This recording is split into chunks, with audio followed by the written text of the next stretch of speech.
Deep in the shadows of 1932 Cairo, a man named Renaud held a book that pulsed like a living heart, its black leather shimmering with an unnatural glow under flickering candlelight. He opened it, and the air turned cold. Symbols older than Egypt's pyramids twisted before his eyes, maps of stars that didn't exist, drawings of faceless beings staring back. Then, screams shattered the night. By dawn, Renaud was gone, vanished, leaving only an oily black feather and a scent of metal and dread. The manuscript, they say, was cursed, not with death, but with something worse, a truth so dangerous it could unravel time itself. What did Renaud see in those pages? Why did the Vatican send silent men in black robes to seize it? And what if the curse isn't a myth, but a warning from a civilization we were never meant to remember? This is not a tale of dusty relics or forgotten gods. This is a plunge into stolen divinity, a manuscript so perilous the Vatican buried it beneath stone, fire, and fear. Its pages, described as feeling like cold skin, held secrets not of priests or prophets, but of a people erased from history. Rituals to bend light, summon shadows, and unlock memories of lives you never lived. Cosmic alignments older than the stars we know. Symbols that whispered of beings with wings of molten glass, watching from beyond time. The Church called it Mundus Periculosus, the dangerous world. But why? Was it the book's power to rewrite reality, or the fear that we might remember what it holds? These questions haunt the sands of Egypt, the vaults of Rome, and the edges of your mind as you listen tonight.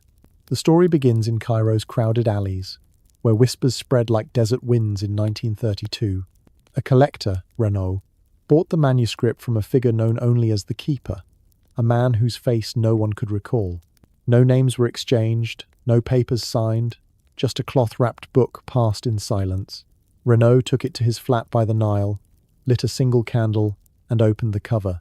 What he saw stole his breath. The writing wasn't hieroglyphs, but something older, fluid, alive, curling in ways that defied logic.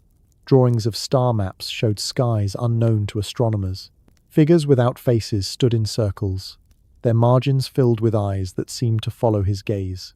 Diagrams folded inward, as if trapping time itself. He wrote one letter to a contact in Rome, his hand trembling, ink smudging. Then, silence. Neighbors heard screams not of pain, but of terror so raw it seemed to tear the air. By morning, his flat was empty. No trace of Renaud, no book, only that feather, iridescent and wrong, like it belonged to no creature of this earth. The whispers grew darker. Locals spoke of a curse, echoing the horrors of Tutankhamun's tomb, unearthed just 10 years prior in 1922.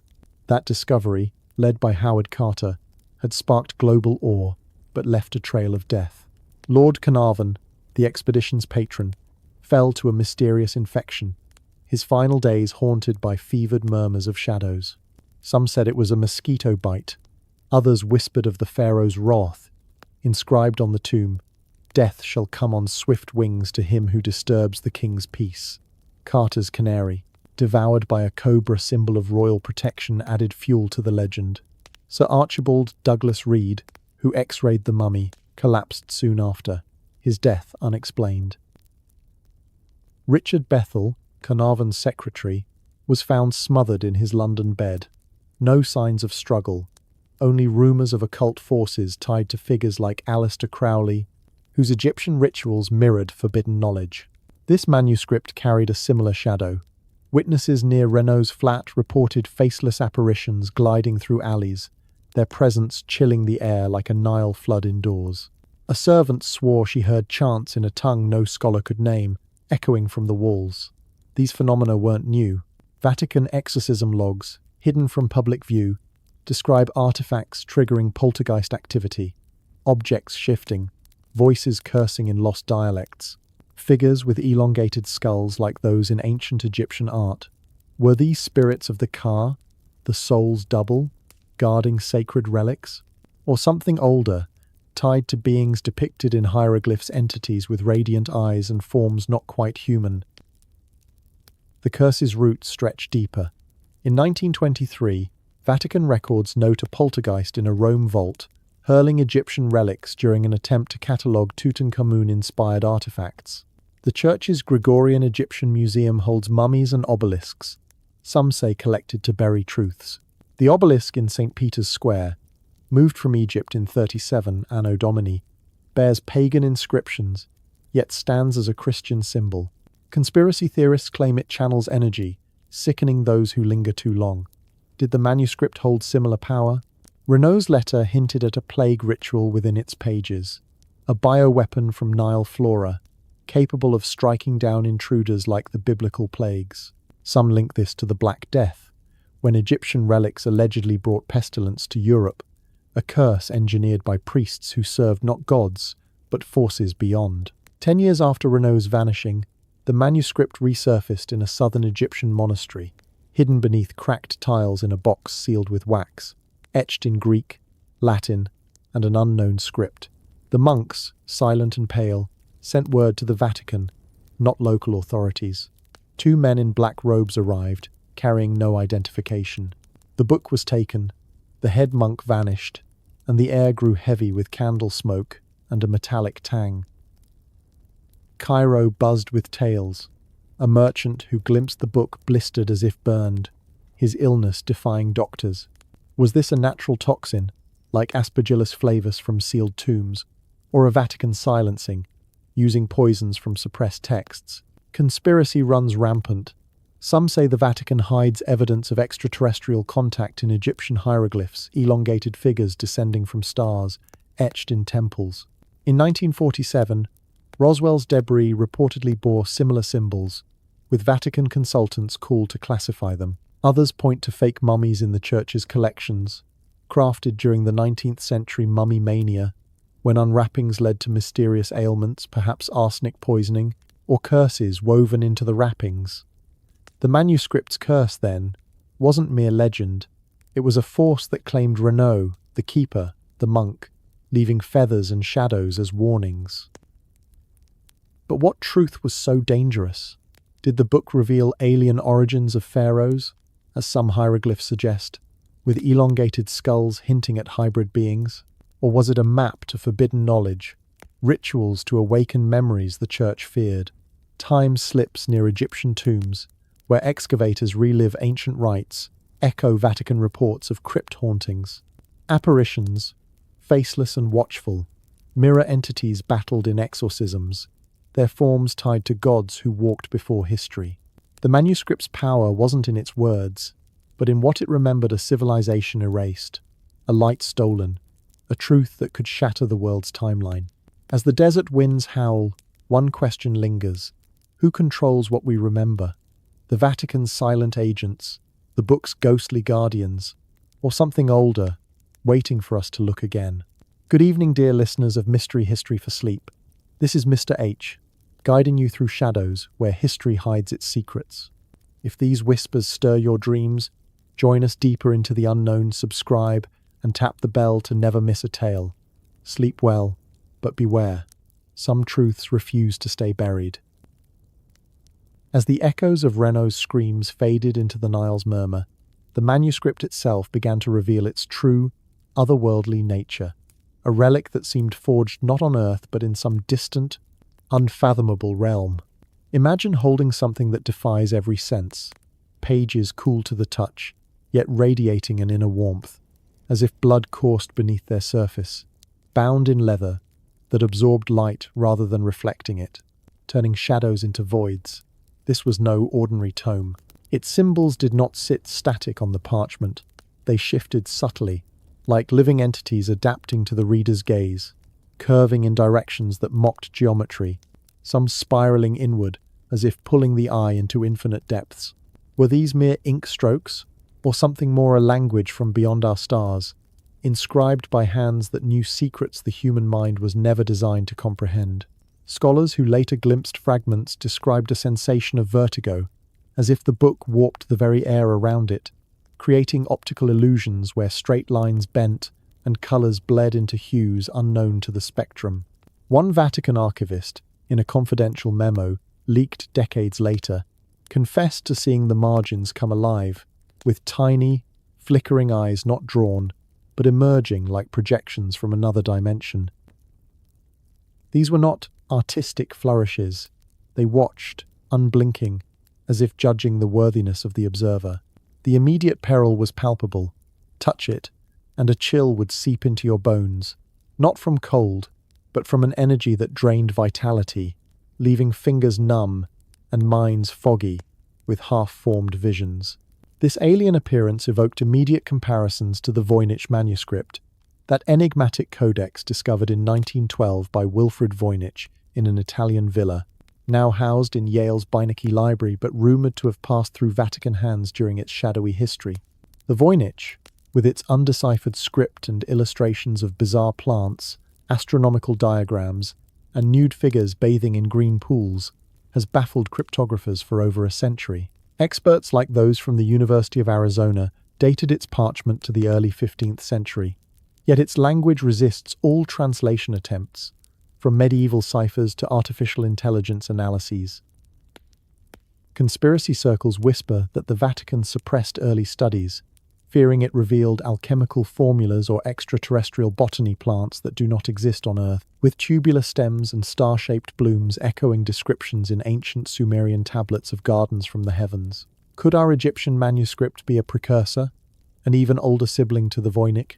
Its star maps, unlike any constellation charted by Ptolemy or modern telescopes, depicted alignments that predated human civilization, pointing to a sky from 12,000 years ago, when ice ages reshaped continents. Astronomers speculate these could reference the Younger Dryas period, a cataclysmic event around 10,500, before Common Era, where cometary impacts allegedly wiped out advanced societies, leaving survivors to encode warnings in such texts. The peril here was not abstract. One linguist who attempted to trace the symbols reported hallucinations of descending lights, fiery orbs streaking across visions, much like unidentified flying object sightings documented in Vatican observatory logs from the 16th century onward. The immediate dangers escalated beyond mere unease. Translators assigned by the Vatican in the 1930s faced horrors that mirrored demonic possessions chronicled in the Church's rite of exorcism, formalized in 1614 but drawing from older traditions. The first, a professor from Milan, collapsed after 4 nights of study, his heart stopping without warning, his final note scribbling "not meant for us." Autopsies revealed no poison, no disease, only dilated pupils as if he had stared into an abyss. The second, a young Vatican linguist, lasted 2 days before being found slumped, eyes wide, tongue bitten through, with a bloody warning scrawled in the margin, "Don't wake it." Security footage, if it existed then, might have captured the moment his hand moved unnaturally, guided by an invisible force. These perils tied into suppressed Galileo documents, leaked in fragments during the 20th century, revealing the astronomer's secret fascination with Renaissance occultism. Galileo Galilei, tried by the Inquisition in 1633 for heliocentrism, allegedly possessed Egyptian papyri smuggled from Alexandria, describing star visitors who imparted knowledge through symbols that moved like living fire. His Sidereus Nuncius, published in 1610, hinted at moons around Jupiter, but private letters suggested he witnessed anomalies through his telescope, luminous objects traversing the skies, akin to modern unidentified flying object reports. The Vatican, fearing these revelations would link Christianity's origins to pagan extraterrestrial influences, buried such evidence. Conspiracy theorists point to the Church's 1958 establishment of the Vatican Advanced Technology Telescope in Arizona, ostensibly for astronomy, but rumored to monitor celestial intrusions, echoing the manuscript's diagrams. What if the manuscript's alien script was a code from those visitors, beings who walked among early humans, shaping pyramids not as tombs but as beacons? The Giza complex, aligned with Orion's belt around 10,500 before Common Era, according to researcher Robert Bauval, suggests intentional design beyond mere coincidence. The manuscript's diagrams twisted similarly, perhaps instructions for harnessing energy from ley lines, invisible grids of power crisscrossing Earth, where ancient sites like Stonehenge and Nazca lines intersect. Dowsers and geomancers claim these lines pulse with electromagnetic fields, causing phenomena like crop circles, which mirror the book's spiral patterns, appearing overnight in fields with no human trace. The perils grew more insidious. A third translator, flown from Cairo, traced the symbols with her fingers, declaring them warm, alive. Within hours, she stood entranced, carving runes into the wall with her own blood before collapsing, whispering return. Her collapse echoed cases in Vatican records of possession, where victims spoke in dead languages, their bodies contorting impossibly. One such case from 1588 involved a Jesuit priest exposed to an Egyptian amulet, who began levitating and reciting incantations backward, his eyes rolling to show only whites. The Church's response? Exorcism, but skeptics argue these were not demons but activations of dormant genetic memories, triggered by artifacts like our manuscript, hinting at humanity's hybrid origins with otherworldly entities. As word leaked, the manuscript's appearance fueled wild theories. Its leather, analyzed in secret Vatican labs, resisted carbon dating, suggesting an organic material unknown to science, perhaps synthesized from extraterrestrial sources, like the anomalous metals reported in unidentified flying object crash recoveries. In 1989, materials scientist Jacques Vallée documented alloys with isotopic ratios not found on Earth, echoing the book's oil-like shimmer. The immediate peril: exposure caused psychological fractures. Scholars reported dreams of vast, star-filled voids where faceless beings communicated through thought, implanting ideas that drove some to madness, others to obsession. Renaissance occultists like John Dee, Queen Elizabeth's advisor in the late 16th century, pursued similar texts, using scrying mirrors to contact angels who dictated Enochian, a language of supposed celestial origin. Dee's diaries, partially held in British Museum but with missing sections rumoured in Vatican possession, describe entities promising knowledge of the universe's fabric. Was our manuscript a lost Enochian precursor, its symbols a bridge to those realms? The peril lay in unintended contact. One Vatican researcher, after sketching a page, experienced sleep paralysis, shadowed figures pinning him as whispers decoded forbidden equations. The alien allure deepened with comparisons to the Dead Sea Scrolls, discovered in 1947, containing Essene texts with apocalyptic visions. Suppressed fragments allegedly reference Egyptian star gods descending in chariots of fire, paralleling Ezekiel's biblical wheels. The Vatican, involved in early scroll studies, is accused of redacting sections that linked these to extraterrestrial interventions, fearing erosion of monotheistic doctrine. Our manuscript's star charts, with Sirius at the center, worshipped by Egyptians as a portal, suggested rituals to open gateways, where participants vanished into light, re-emerging changed, their eyes holding cosmic depths. In this vortex of mystery, the manuscript stood as a peril incarnate, its appearance a siren call to the unknown. What worlds did its symbols unlock? Were the perils warnings from guardians beyond, or the Church's fabricated fears to hoard power? As translators fell one by one, the book's true danger emerged. Not in what it showed, but in what it made you question your place in a universe far stranger than taught. And in that questioning, the real awakening began, a curiosity that no vault could contain.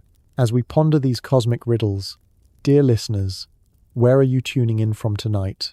And what hour does the clock strike in your corner of the world? Share your thoughts as you drift into the mysteries with me. Within the labyrinthine corridors of power that snake through Vatican City, a select cadre of operatives moves like ghosts through the annals of history, their missions cloaked in layers of deniability and divine authority. These are not the cardinals debating theology in sunlit chambers, nor the Swiss guards standing sentinel with halberds gleaming. They form an elite unit, whispered about in the dim recesses of ecclesiastical lore as the Custodes Silenti, the keepers of silence, Jesuit-trained specialists who retrieve artifacts that threaten the fragile edifice of faith. Their operations unfold not in dramatic seizures under cover of night, but through meticulous orchestration, blending scholarly pretense with covert precision, ensuring that relics like the Egyptian manuscript vanish into oblivion without a ripple on the surface of recorded events. Consider the intricate web they weave, a network spanning continents, drawing on centuries of Jesuit influence that began with Ignatius of Loyola's founding of the Society of Jesus in 1540. From their inception, Jesuits have been accused of shadowy machinations, as evidenced by early conspiracy theories voiced by Augustinian friar George Brown in 1551, who warned of a fraternity that would turn themselves into several forms to abolish truth, much like scribes and Pharisees. This perception has persisted, fueling narratives of political intrigue and intellectual dominance, from their alleged role in suppressing Protestant movements to modern claims of orchestrating global events. In the context of artifact retrieval, these teams operate under papal mandate, their existence unacknowledged in official documents, yet their fingerprints appear in historical anomalies disappeared. Scrolls from Alexandrian libraries, misplaced relics from Crusader strongholds, all funneled into the Vatican's Apostolic Archive, formerly known as the Secret Archive, until its renaming to emphasize transparency that many doubt. The Custodes Silentes methods reveal a sophistication born of necessity. When the manuscript resurfaced in the Egyptian monastery, their deployment was swift and seamless. A private jet fueled under Vatican auspices, landing in Cairo at dusk, with no customs declarations, no manifests. The operatives, clad in nondescript robes that blended with local clergy, entered the site without fanfare, their tools concealed in leather satchels, lead-lined crates for containment, digital erasers for scrubbing records, and subtle sedatives to ensure witnesses' compliance. They left behind only faint traces, an oily black feather on the marble floor, perhaps a deliberate marker or an unintended residue from some arcane protective ritual. This feather motif recurs in Vatican lore, echoing relics like the Holy Face of Genoa or the Veil of Veronica.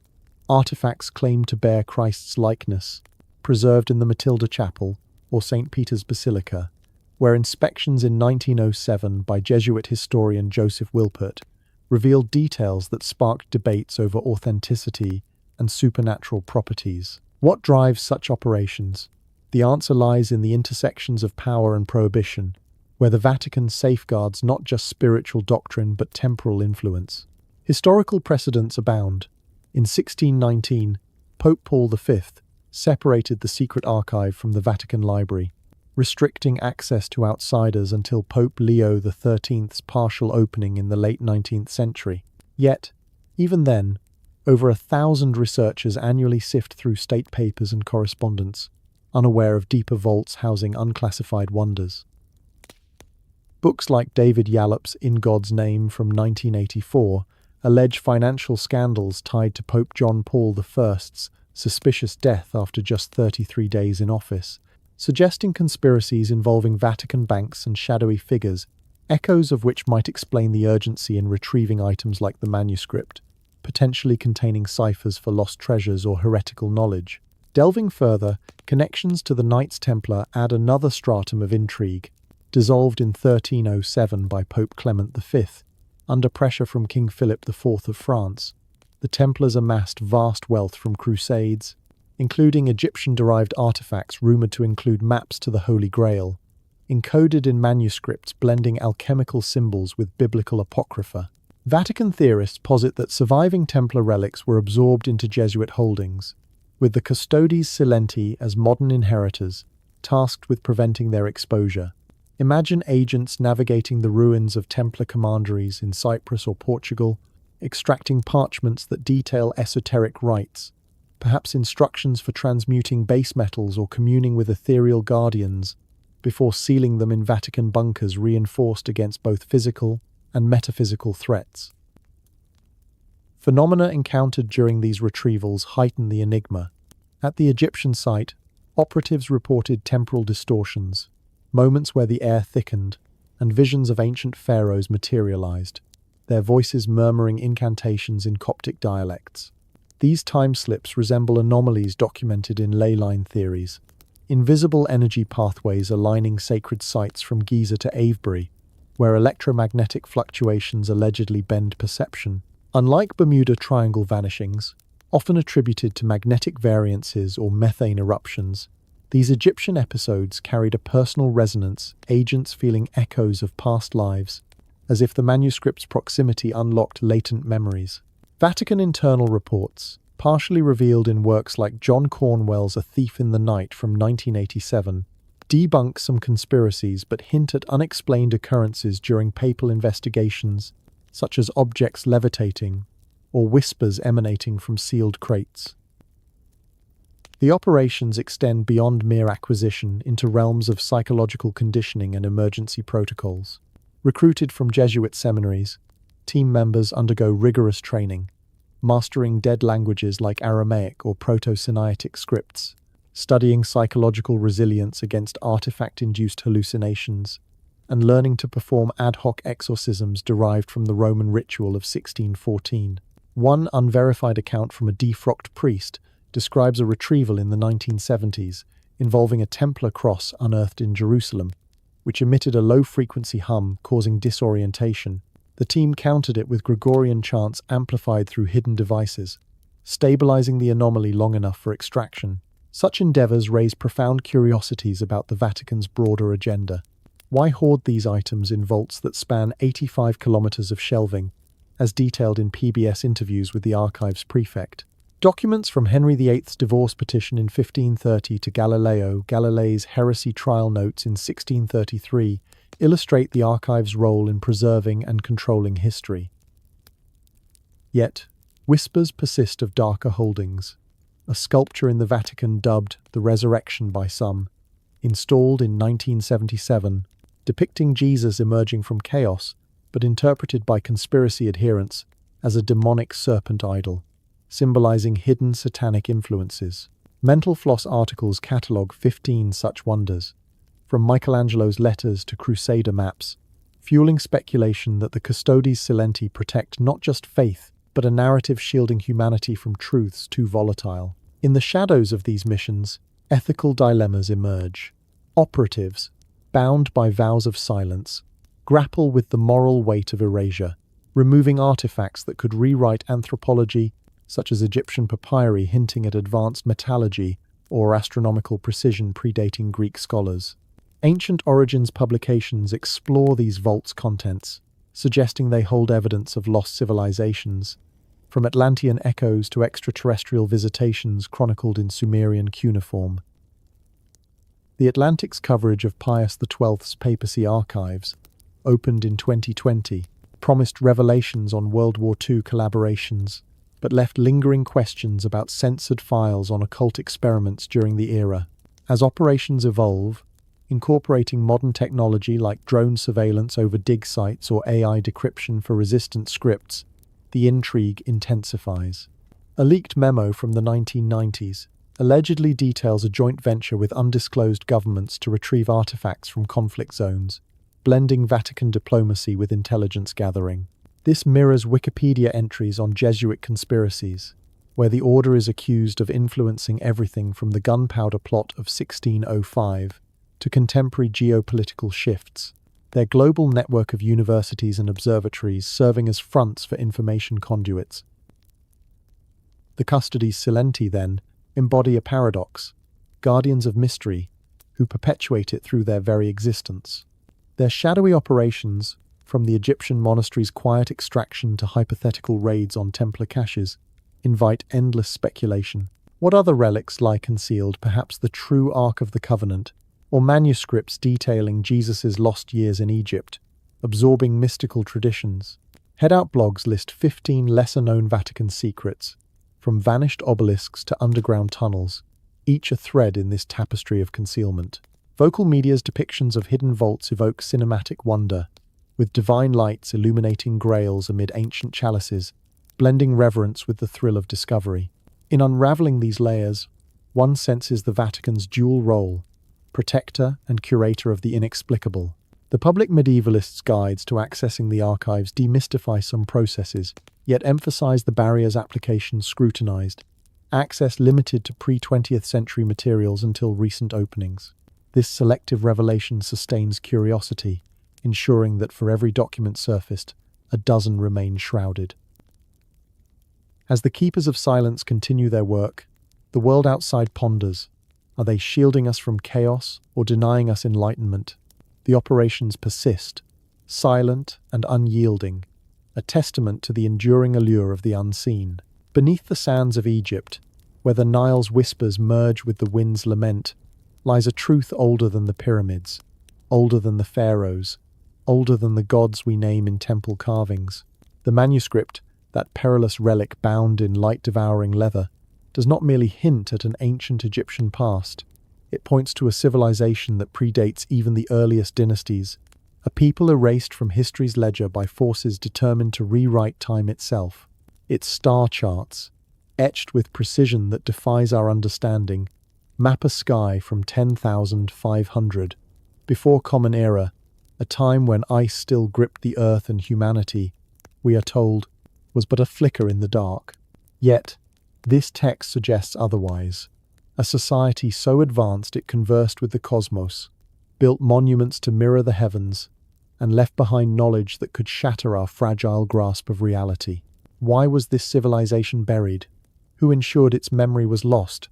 And what secrets does the Vatican guard to keep it so? Imagine a world before the Nile was tamed, before the first stone of Giza was laid. The manuscript's diagrams, spiraling like galaxies frozen in ink, depict a culture that did not worship gods but partnered with them. Entities described as radiant intellects, not deities of stone or myth, but beings who taught humans to weave light into matter and memory into eternity. These were the first observers, as the text calls them, a people who did not rule with scepters but with starlight, their cities designed as reflections of constellations, their temples aligned with celestial events lost to modern astronomy. The manuscript's central star map, centered on Sirius, aligns with Orion's belt in a configuration unseen since the Younger Dryas period, a cataclysmic era marked by comet impacts and global floods, as theorized by researchers like Graham Hancock. These events, dated around 10,500 before Common Era, are said to have obliterated advanced societies, leaving only fragments like this manuscript to whisper of their existence. This pre-Egyptian civilization, the manuscript suggests, was no primitive tribe.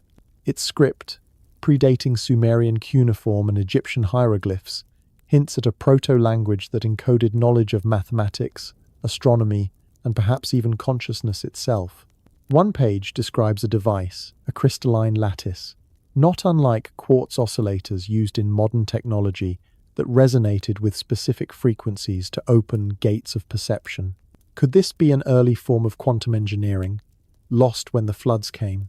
The text speaks of structures, not pyramids but vast complexes of polished stone, aligned with ley lines that pulsed with Earth's magnetic currents, amplifying rituals that connected the living to the stars. These align with speculative theories about Göbekli Tepe, the Turkish site dated to 9000 before Common Era, whose T-shaped pillars, carved with animals and celestial motifs, suggest a culture far beyond hunter-gatherer simplicity. The erasure of this civilization is where the intrigue deepens. The manuscript does not blame natural disasters alone. It points to deliberate acts of suppression. A cryptic passage, written in a script that shifts under scrutiny, describes a council of forgetting, a group tasked with dismantling the first observer's legacy. Their methods were not destruction but obfuscation, scattering texts, altering oral traditions, and carving false histories into stone. This mirrors modern archaeological controversies, such as the Sphinx's water erosion, which geologist Robert Schoch argues dates it to 7000 before Common Era, far older than mainstream Egyptology's timeline of 2500 before Common Era. Could the council have been an early priesthood, perhaps ancestors of the manuscript's keepers of the lightless flame, ensuring humanity forgot its origins to control its future? Conspiracy theories weave a darker thread, linking this erasure to the myth of Atlantis. First recounted by Plato in his dialogues Timaeus and Critias around 360 before Common Era, Plato described a sophisticated island civilization destroyed by floods 9,000 years prior, its knowledge preserved by Egyptian priests in Sais. The manuscript's references to submerged cities, with diagrams of spiraling harbors and star-aligned towers, fuel speculation that it documents Atlantean survivors who seeded Egypt's culture. Vatican archives, rumored to hold suppressed Platonic texts, may conceal these accounts, as suggested by 19th century scholar Ignatius Donnelly, whose book Atlantis, The Antediluvian World, posits a global civilization erased by catastrophe and priestly censorship. Why would the Vatican hide such truths? Perhaps to preserve a biblical timeline where creation begins with Adam, not a starfaring race. The manuscript's most provocative claim is its depiction of elongated skulls, found in archaeological sites like Paracas, Peru, but also in Egyptian royal tombs. These crania, with volumes far exceeding modern humans, are dismissed by mainstream science as cranial deformation, a cultural practice. Yet, the manuscript describes them as natural, belonging to hybrid beings born of unions between humans and star visitors. These entities, with eyes like glowing lenses, taught the first observers to map the soul's journey through time, a knowledge encoded in the manuscript's geography of the car. Modern DNA studies, like those published in 2018 by geneticist David Reich, show anomalous markers in ancient Egyptian remains, hinting at migrations from unknown origins. Conspiracy theorists seize on this, claiming Vatican-funded digs in the 1930s buried evidence of extraterrestrial ancestry to prevent a theological crisis. Phenomena surrounding these claims ignite curiosity. Excavators at pre-dynastic sites report electromagnetic anomalies, where compasses spin wildly, akin to ley line disturbances noted at Stonehenge or Chichen Itza. The manuscript's diagrams include instructions for aligning crystals under specific star patterns, producing vibrations that alter perception visions of starlit planes, voices chanting in unison, or sudden knowledge of forgotten mathematics. Such experiences echo modern accounts of contactee phenomena, where individuals like Betty and Barney Hill, abducted in 1961, described telepathic messages from beings resembling Egyptian gods. Vatican archives, per leaked memos from the 1980s, contain reports of similar encounters during digs, classified as spiritual disturbances, but resembling unidentified flying object interactions. The erasure's mechanics, as hinted in the manuscript, involved rituals of unmaking. One passage describes a ceremony where 7 stones, each inscribed with a star's name, were buried at cardinal points to sever the cord of memory. This resonates with Aboriginal Dreamtime stories, which speak of a lost age when star beings walked the earth, their knowledge sealed by elders to protect humanity from hubris. The Vatican's role, conspiracy adherents argue, mirrors this ancient council.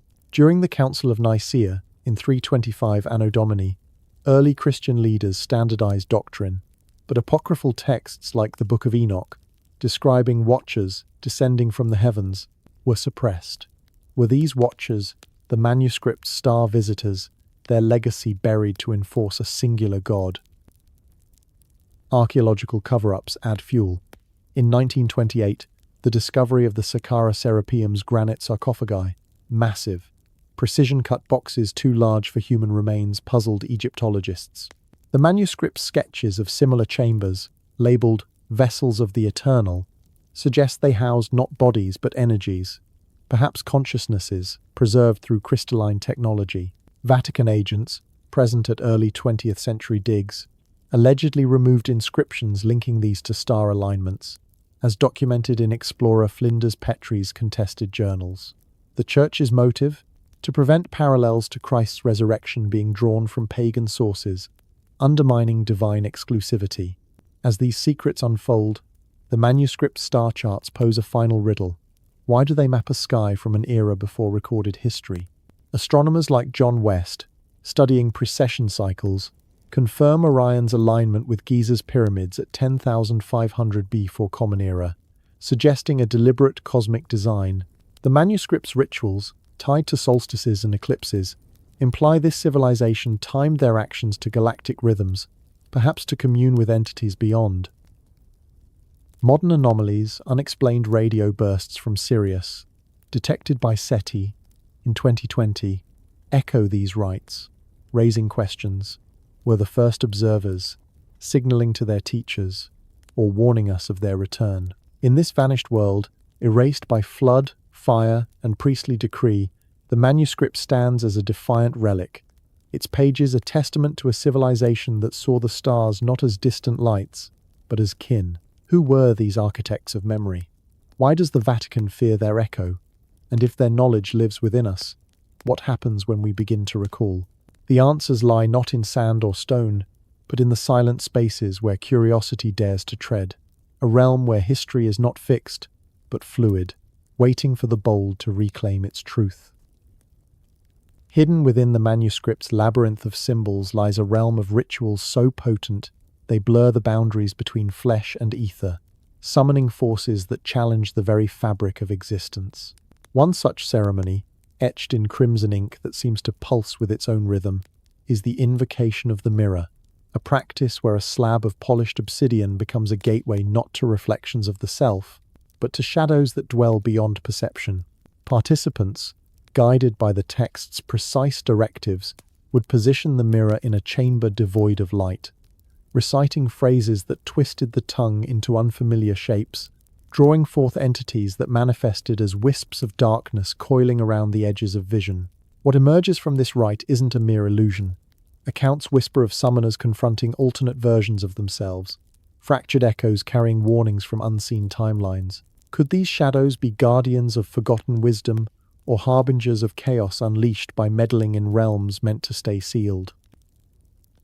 The manuscript details how the mirror, forged from volcanic glass sourced from sacred Egyptian quarries, acted as a conduit for energies that modern science might label as quantum entanglements, but ancient practitioners viewed as dialogues with the divine. In this ritual, the summoner would trace sigils on the surface with oil infused from Nile lotuses, a plant revered for its hallucinogenic properties that blurred the line between waking and wandering. As the chant built, the air would thicken, and shadows detached from walls, forming shapes that mimicked human forms yet moved with an unnatural grace, whispering secrets in a language of hisses and sighs. The peril lay in the binding. Fail to complete the closing incantation, and these shadows could linger, attaching to the summoner like parasitic thoughts, driving them toward obsessions that unraveled sanity. Intriguingly, similar accounts surface in suppressed Vatican documents from the Inquisition era, where inquisitors interrogated witches accused of Egyptian-derived necromancy, rituals involving mirrors to commune with the dead or demonic forces, often resulting in possessions that required papal intervention. Venturing deeper, the text unveils spells for shadow summoning, incantations that called forth amorphous beings from the veil between worlds, entities capable of altering physical reality by manipulating light and form. One spell, requiring a circle of ash drawn under a new moon, involved chanting names derived from stellar configurations, pulling shadows that could scout distant lands or deliver messages across vast distances. The manuscript warns of the cost. Each summoning siphoned a fragment of the caster's vitality, leading to premature aging or visions that bled into daily life, blurring dream and reality.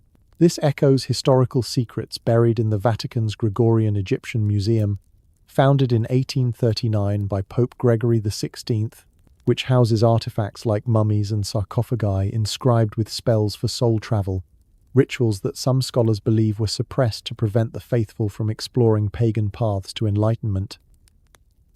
Artifacts such as the mummy of a priestess from the Ptolemaic period bear inscriptions detailing mirror-based divinations, practices the Church deemed heretical, fearing they invited infernal influences. Conspiracies swirl around these rituals' modern echoes, particularly ties to the Illuminati, founded in 1776 by Adam Weishaupt in Bavaria.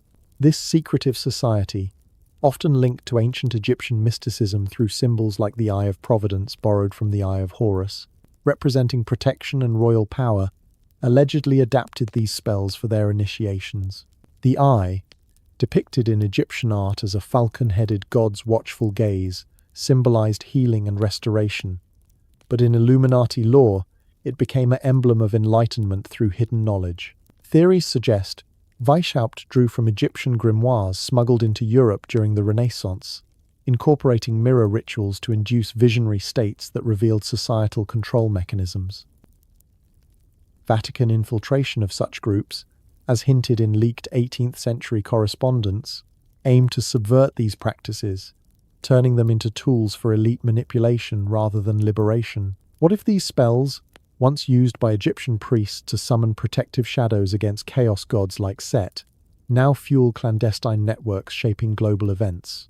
The allure intensifies with astral projections woven into these rites, where the summoner detaches their consciousness, traversing realms akin to the Egyptian concept of the Ba, the soul's mobile aspect that could roam freely while the body rested.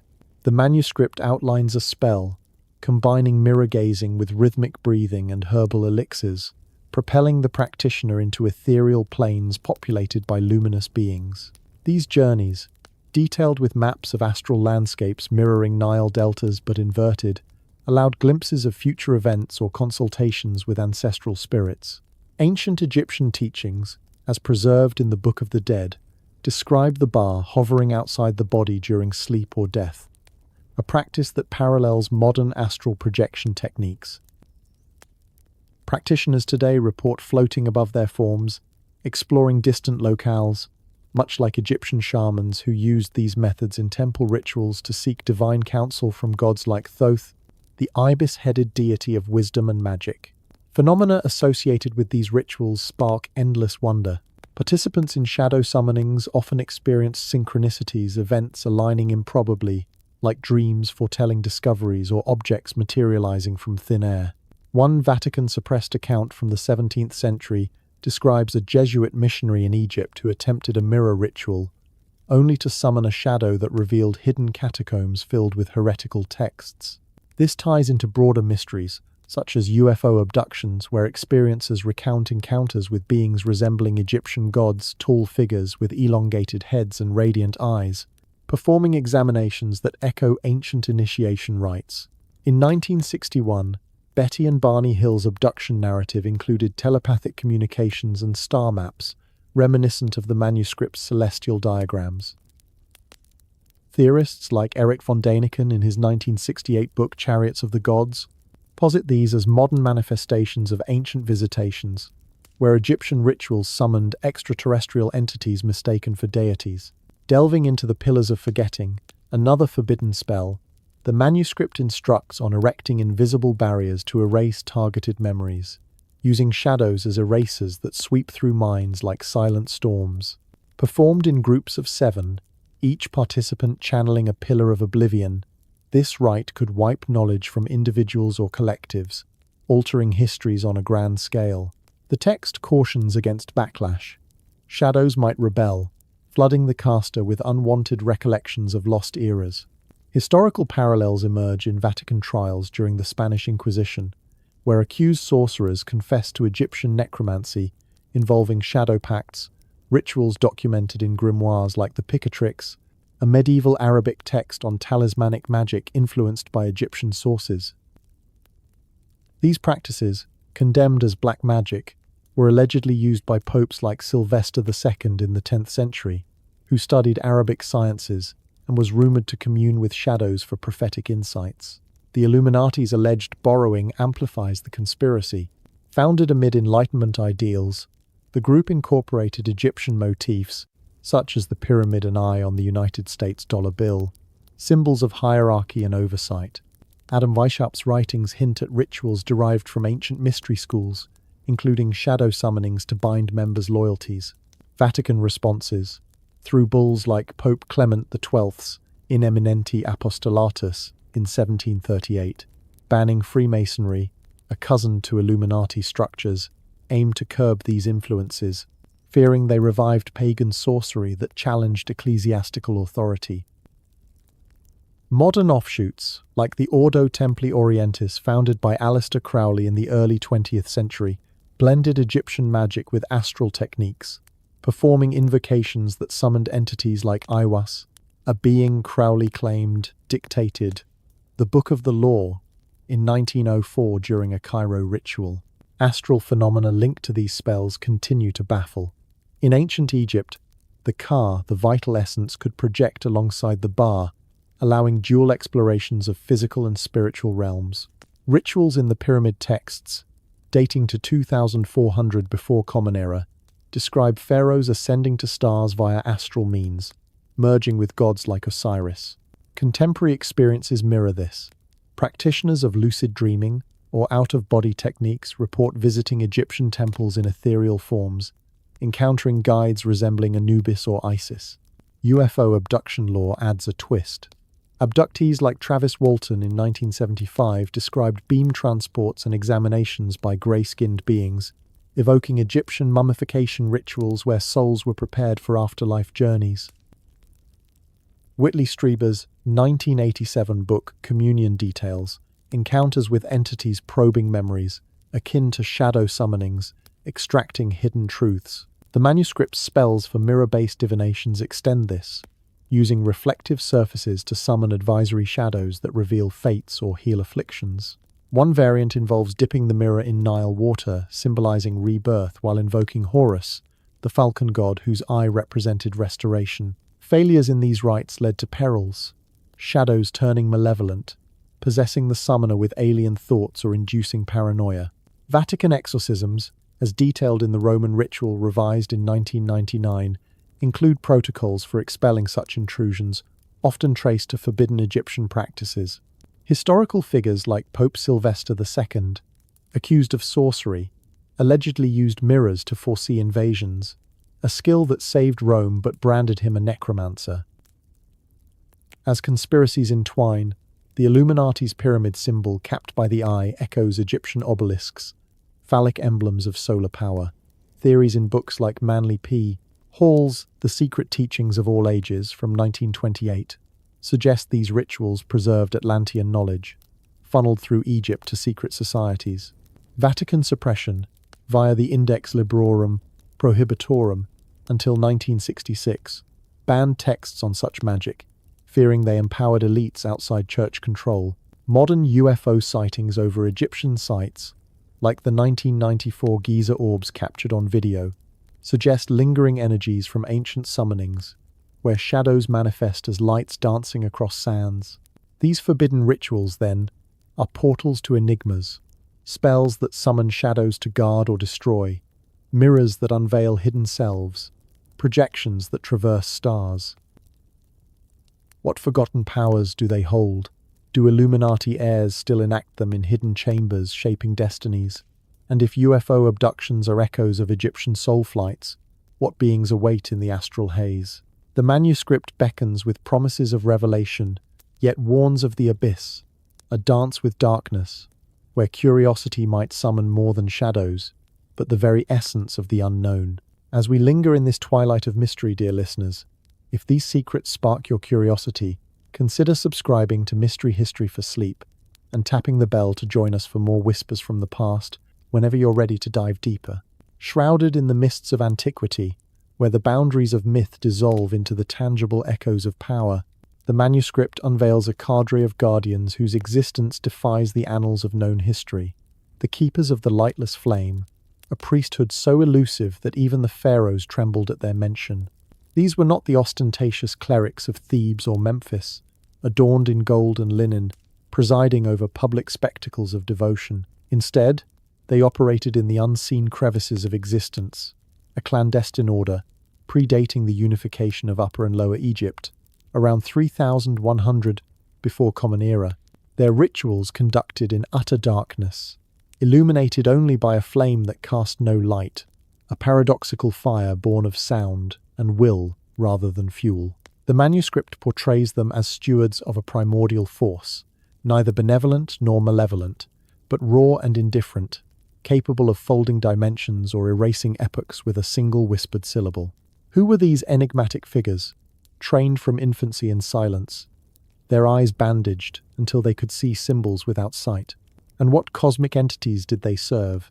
Beings that traversed the void not as conquerors, but as architects of human potential. The text dedicates intricate passages to their initiation rites, ceremonies held in subterranean chambers beneath shifting dunes, where aspirants endured trials of sensory deprivation, bathed in inks, distilled from nocturnal blooms that etched visions onto their skin. Unlike the formalized hierarchies of later Egyptian cults, dedicated to Ra or Osiris, the keepers formed a fluid network, unbound by temples or titles, their legacy transmitted through oral cadences so precise that a misplaced inflection could summon unintended cataclysms. One ritual, detailed with meticulous diagrams of serpents encircling flames, involved chanting in total obscurity, the vibrations bending reality's walls to invite communion with entities described as burning minds, consciousnesses wrapped in luminous forms, flowing like liquid starlight, whispering blueprints for reshaping matter through intent alone. These beings, the manuscript insists, were not gods to be worshipped but intelligences to be understood, remnants of a cosmic diaspora that seeded knowledge across worlds. Did they originate from the dog star Sirius, whose helical rising heralded the Nile's flood, or from realms beyond our perceptible spectrum, where time loops eternally? Curiosity mounts when considering historical parallels obscured by time. The Essenes, a Jewish sect active from the 2nd century before Common Era to the 1st century Anno Domini, documented in the Dead Sea Scrolls discovered in 1947, practiced asceticism and esoteric knowledge that mirrored the Keeper's ways, communal silence, ritual purifications, and prophecies of celestial messengers. Yet, the manuscript suggests a direct lineage, with Essene texts possibly derived from Egyptian exiles carrying fragments of the Lightless Flames lore. Vatican scholars, in confidential analyses from the mid-20th century, reportedly cross-referenced these scrolls with the manuscript, noting overlaps in descriptions of watchers or angelic beings who imparted forbidden wisdom, as in the Book of Enoch, an apocryphal work excluded from the biblical canon during the Council of Jamnia around 90 Anno Domini. Enoch's visions of heavenly entities descending to earth, teaching metallurgy and astrology, parallel the manuscript's cosmic intelligences, raising questions. Who were the Keeper's intermediaries for these watchers? Their lightless flame a metaphor for knowledge too intense for mortal eyes. Conspiratorial threads weave through this narrative, linking the priesthood to modern secret societies that echo their structure.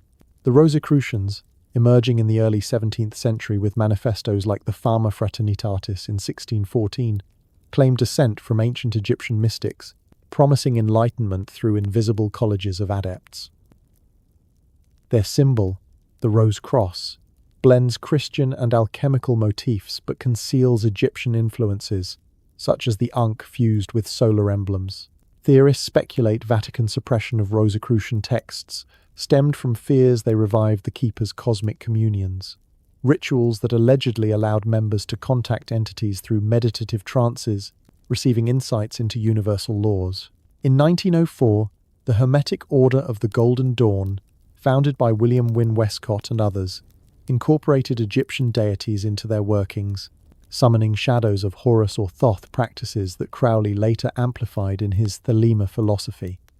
Could these be diluted echoes of the lightless flame, diluted to avoid the full peril of cosmic contact? The entities themselves provoke endless speculation.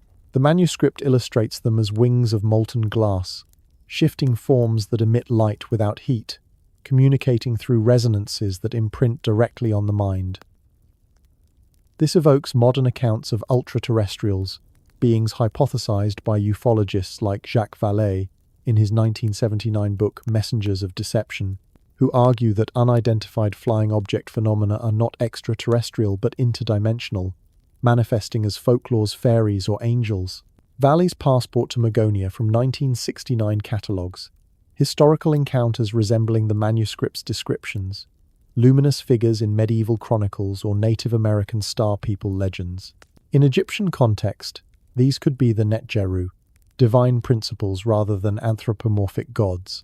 But the priesthood's flame suggests a more interactive presence entities that merged with select humans, enhancing cognition and longevity, as hinted in Elongated Skull remains from Akhenaten's era around 1350 before Common Era. Phenomena tied to these entities stir profound wonder. Witnesses to alleged communions report synesthetic experiences, sounds manifesting as colors, thoughts solidifying into tangible forms.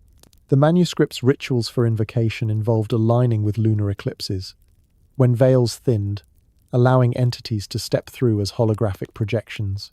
This aligns with contemporary reports of high strangeness events, like the 1989 Belgian UFO wave, where triangular craft hovered silently, emitting beams that induced altered states in observers. Belgian military radar confirmed anomalies, Yet explanations ranged from experimental aircraft to extra-dimensional intrusions.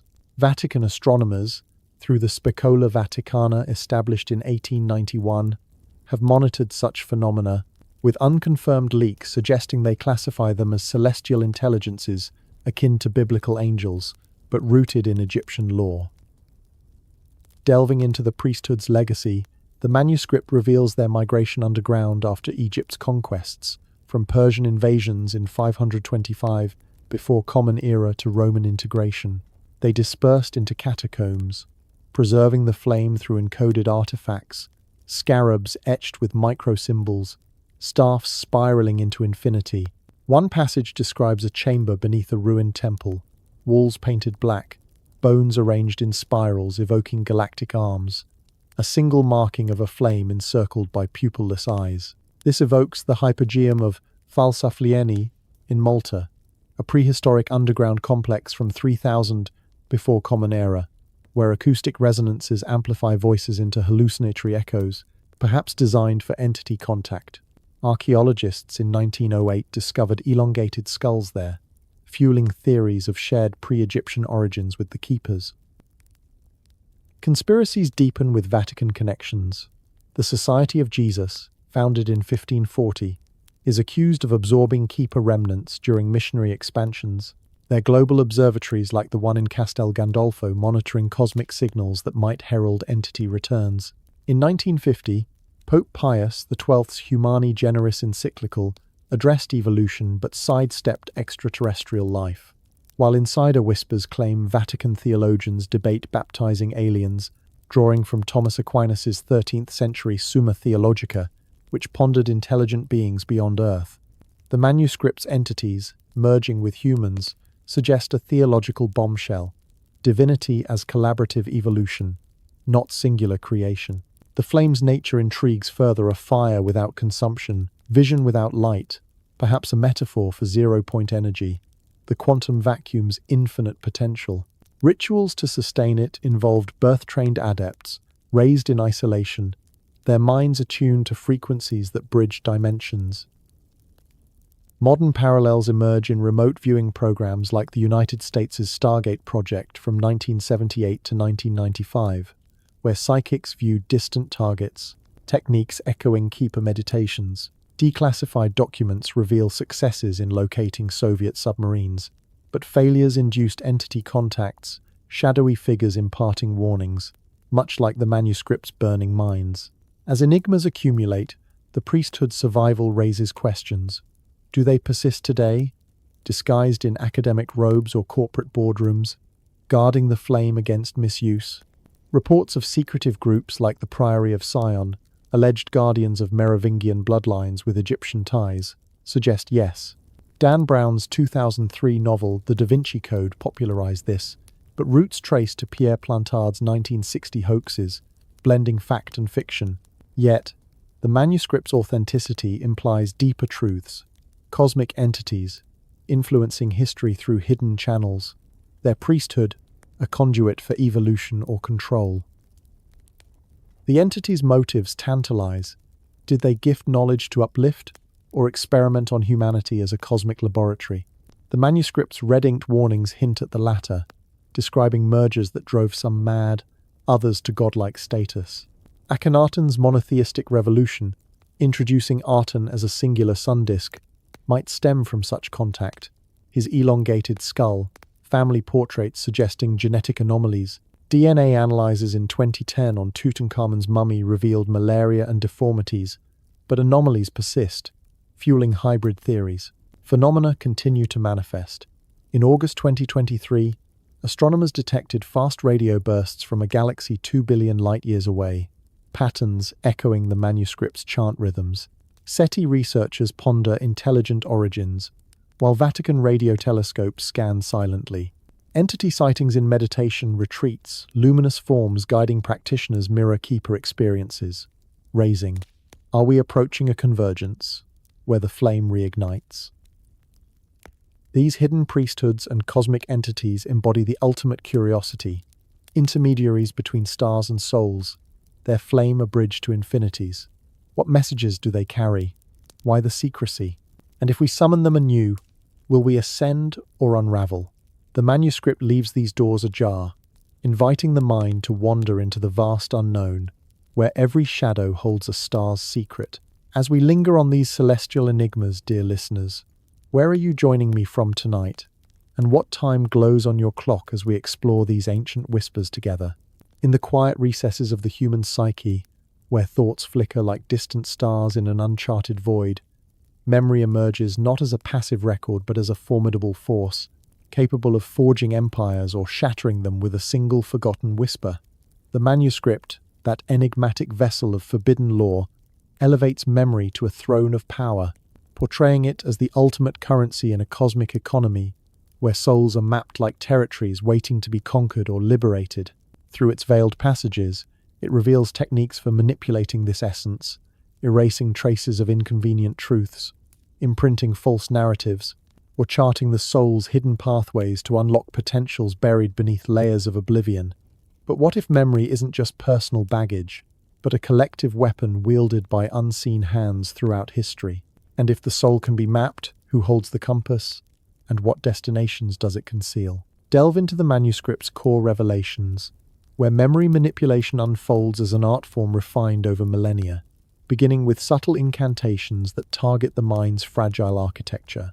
One method, inscribed with interlocking circles representing neural webs, involves rhythmic intonations paired with herbal vapors from sacred resins, inducing a trance where specific recollections dissolve like mist under dawn's light. Unlike brute force amnesia, this process rewires associations, transforming painful histories into benign illusions, or implanting fabricated events that feel as real as lived experiences. The text cautions of side effects, echoes of erased moments resurfacing in dreams, manifesting as phantom sensations or inexplicable phobias.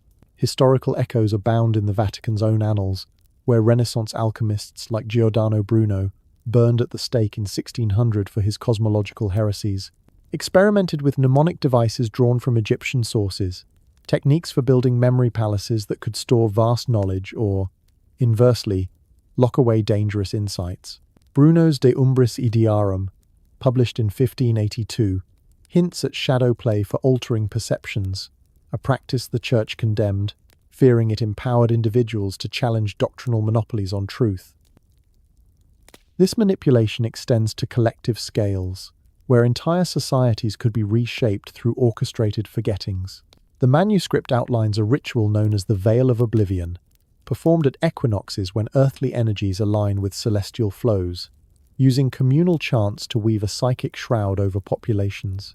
Participants, linked in a chain of clasped hands, visualize barriers that obscure shared traumas or revolutionary ideas, fostering compliance under the guise of peace. Intriguingly, this resonates with modern psychological operations, such as those in the Central Intelligence Agency's MKUltra program from 1953 to 1973, declassified in the 1970s, which tested LSD and hypnosis for mind control methods.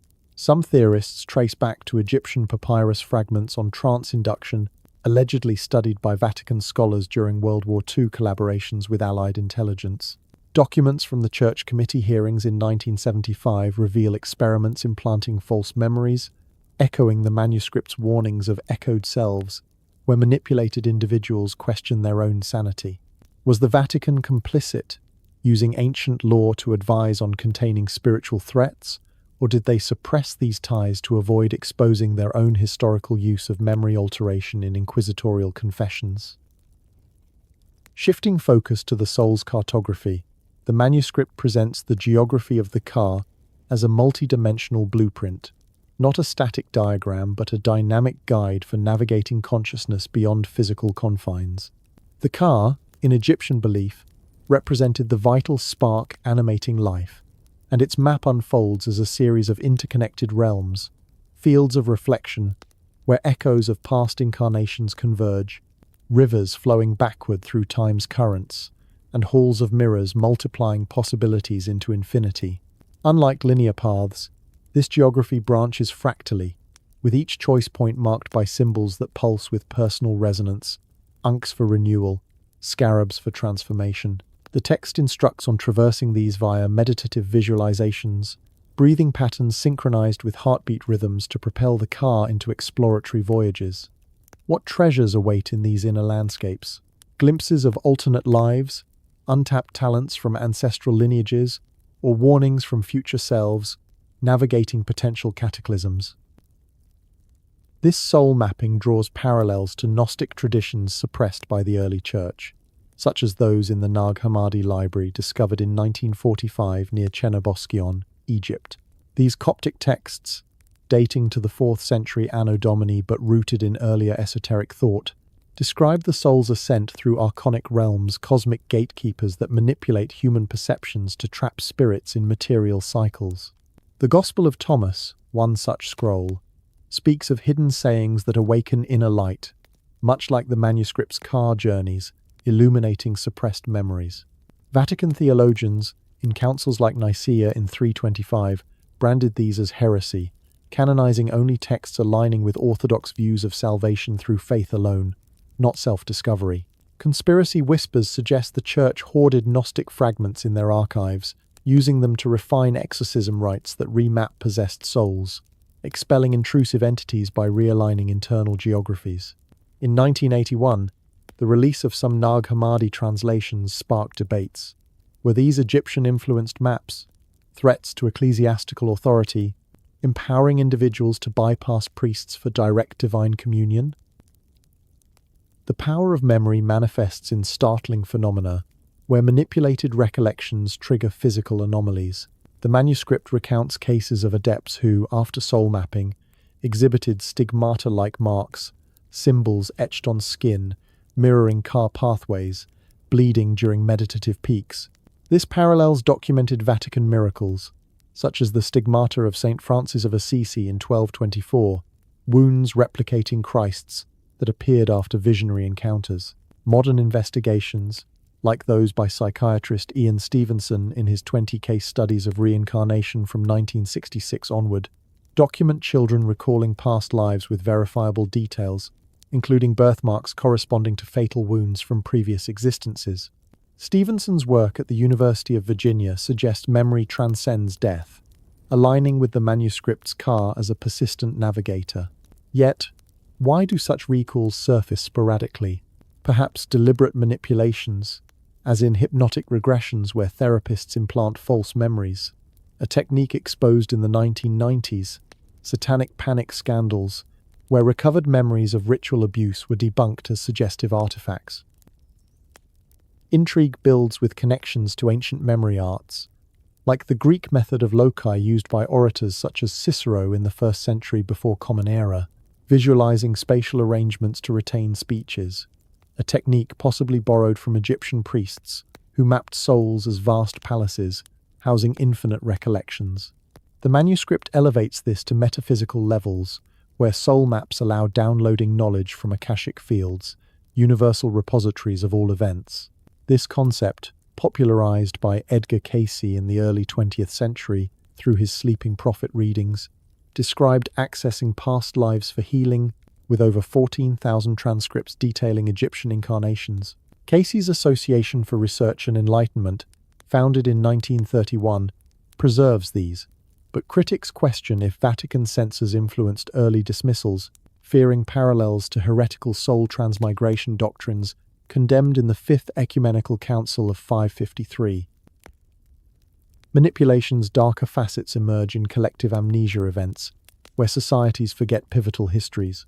The manuscript's veil hints at engineered blackouts, perhaps explaining gaps in Egyptian records during the Amarna period under Akhenaten, whose monotheistic reforms were swiftly erased post-mortem. Artifacts from his capital, like the boundary stelae, bear defaced inscriptions, suggesting systematic obliteration. Modern analogies include Orwellian rewrites in totalitarian regimes, but conspiracy theorists point to subtler controls. Electromagnetic frequencies from HAARP installations in Alaska, operational since 1993, allegedly capable of influencing brainwaves to induce forgetfulness on mass scales, drawing from Tesla's turn of the century, experiments inspired by ancient texts. Leaked patents from the 1970s describe devices for subliminal messaging, echoing the manuscript's incantations that embed suggestions in subconscious layers. Soul maps offer liberation, charting escapes from such controls. The manuscript's ladder of light, a vertical progression through awareness stages, begins with sensory grounding but ascends to dissolution of ego, merging with universal consciousness. This differs from Buddhist or Hindu chakras, focusing on memory nodes as rungs each step, unlocking archived experiences, from childhood traumas to ancestral triumphs. Practitioners report epiphanies, sudden fluency in dead languages or intuitive solutions to scientific puzzles, as in Nikola Tesla's visions of alternating current in 1882, which he attributed to flashes from a higher realm. Tesla's fascination with Egyptian pyramids as energy conductors suggests he tapped similar maps, his lost papers possibly sequestered in government vaults post-1943 death. Phenomena of memory power captivate further. Savants like Kim Peek, born in 1951, who memorized 12,000 books despite developmental challenges, embodying hyperthymesia where every detail endures. The manuscript posits such abilities as unlocked car potentials, suppressed in most by societal conditioning. In 2008, neuroscientist Jill Bolte, Taylor's stroke-induced left brain shutdown revealed euphoric right brain expanses, mirroring soul map explorations where linear memory yields to holistic insight. Her TED Talk, viewed millions of times, questions if strokes or traumas inadvertently activate these paths, aligning with ancient Egyptian views of death as a car liberation. As curiosities compound, memory's manipulation in digital eras looms, algorithms curating feeds to reinforce biases, creating echo chambers that erase dissenting views. The manuscript's warnings feel prescient, veils now woven through social media, where deepfakes implant false histories. In 2024, AI-generated videos of historical figures sparked debates on truth's erosion, echoing Vatican concerns over Gnostic revivals via online forums. If soul maps guide us beyond, do they offer antidotes to this digital oblivion, reconnecting us to authentic selves? These explorations of memory as power and soul as map invite boundless wonder, tools for domination or doors to transcendence. What lost memories await rediscovery? And if we manipulate our own, do we risk losing the essence that makes us human? The manuscript, silent yet eloquent, leaves these inquiries hanging like stars in a night sky, beckoning the inquisitive to chart their own course through the infinite. At the intersection where celestial mechanics collide with the enigmatic threads of human chronology, the manuscript beckons us to reconsider time not as a linear arrow piercing the future, but as a vast, malleable tapestry woven from stellar patterns and hidden rhythms. Picture a night sky in ancient Egypt, unpolluted by modern glare, where priests gazed upward not in idle wonder, but with calculated intent, aligning their earthly constructs to the dance of distant orbs. The text's star charts, rendered in inks that fade under scrutiny yet reveal layers upon closer inspection, map alignments that synchronize with cosmic events, solstices marking rebirth, eclipses heralding transformation, and rare conjunctions unlocking portals of possibility. These are no arbitrary doodles. They encode mysteries of time itself, suggesting that our ancestors harnessed these alignments to bend temporal flows, glimpsing futures, or revisiting pasts in ways that defy our clocks and calendars. What unseen cycles do these charts conceal? And if time can be navigated like a river with hidden currents, who has been steering its course all along? The manuscript's cosmic alignments center on Sirius, the dog star, whose heliacal rising around July signaled the Nile's annual inundation, a life-giving flood that sustained Egypt for millennia. But the text elevates this to profound levels, describing rituals timed to Sirius's ascent that synchronized human consciousness with galactic pulses, allowing participants to experience time-folds moments where past, present, and future overlapped in visionary bursts. Unlike seasonal calendars, these alignments hinted at greater cycles. The precession of the equinoxes, a 26,000-year wobble in Earth's axis that shifts zodiacal backdrops, as first quantified by Hipparchus in the 2nd century before Common Era. The manuscript's diagrams predate this discovery, plotting precessional shifts with accuracy that implies observation over tens of thousands of years.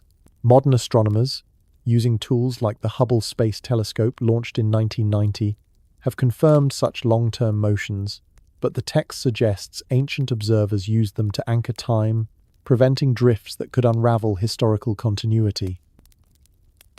Intriguingly, anomalies in carbon dating at sites like the Great Pyramid, where internal chambers yield dates conflicting with external structures, fuel debates. Were these alignments tools for stabilizing timelines, or evidence of temporal engineering by a lost elite? This raises tantalizing puzzles about time's malleability. The manuscript posits time as echo and shadow, a fluid medium influenced by cosmic forces, where alignments act as keys to unlock alternate branches. One passage illustrates a ceremony under a lunar eclipse, when the moon's shadow cloaks Earth, allowing practitioners to slip into parallel chronologies, retrieving knowledge from paths not taken. This concept parallels quantum theories like Everett's many worlds interpretation from 1957, where every decision spawns branching realities. Could Egyptian seers, aligned with stars like those in the Cygnus constellation, linked to the Dendera zodiac ceiling from 50 before Common Era, have accessed these branches? The ceiling, housed in the Louvre since 1822 after its removal from Hathor's temple, depicts constellations with bull and lion motifs, but hidden details under infrared scans reveal alignments to now extinct star positions, suggesting a calendar for interdimensional travel. Vatican astronomers, observing from Mount Graham International Observatory since 1993, have catalogued similar stellar anomalies, but classified reports hint at temporal echoes during eclipses, where instruments glitch as if recording dual timelines. The mysteries deepen with the Cipher of Osiris, a spiraling glyph in the manuscript that functions as a non-linear calendar, marking eras not by days but by memory cycles, periods of enlightenment, followed by enforced forgettings. Unlike Gregorian reforms of 1582, which adjusted solar discrepancies, this cipher skips linear progression, looping through phases where history repeats with variations.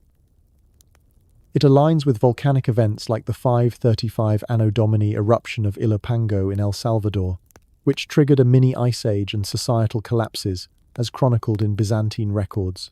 The manuscript's spiral predicts such cataclysms through stellar omens, implying ancient foreknowledge used to manipulate outcomes, perhaps averting disasters or exploiting them for power shifts. Conspiracy lenses focus on the Vatican's Pontifical Academy of Sciences, established in 1602, which studies cosmic phenomena but allegedly suppresses data on alignments predicting modern upheavals, like the 2012 Mayan calendar end date hype, rooted in similar precessional calculations. Did the Church, aware of Osiris's cipher through seized Aztec codices in the 16th century, alter calendars to obscure these cycles, preventing mass panics or revelations? Time mysteries extend to paradoxes embedded in alignments, such as the Eye of God formation, a rare convergence of planets and stars that the manuscript claims reveals encoded messages in light spectra. This formation, plotted to recur every few centuries, coincided with Galileo's telescope observations in 1610, when he discovered Jupiter's moons, challenging geocentric models. The Inquisition's trial in 1633 silenced him, but private journals, partially preserved in Florence's National Central Library, suggest he witnessed anomalous lights during alignments, interpreting them as celestial omens. The manuscript's eye motif, encircled by runes, mirrors this, proposing rituals to decode stellar signals, perhaps binary patterns in pulsar emissions, like those from the Crab Nebula discovered in 1968, pulsing at rates defying natural explanation. SETI efforts since 1960 have scanned for such intelligence, but Vatican radio telescopes, operational since 1933, may have intercepted similar messages aligned with manuscript predictions, classifying them as divine portents to avoid public disclosure. The intrigue of time's illusions grows with accounts of chronological slips during alignments. The manuscript recounts seers experiencing reversed flows, where cause follows effect in visionary states. This evokes relativity's time dilation, theorized by Einstein in 1905, where gravity warps temporal passage near black holes, celestial entities the text describes as void mouths devouring light. Ancient alignments at Karnak's Hyperstyle Hall, with columns mimicking stellar pillars, may have simulated these effects through acoustic resonances, altering perception as sound waves mimicked gravitational pulls.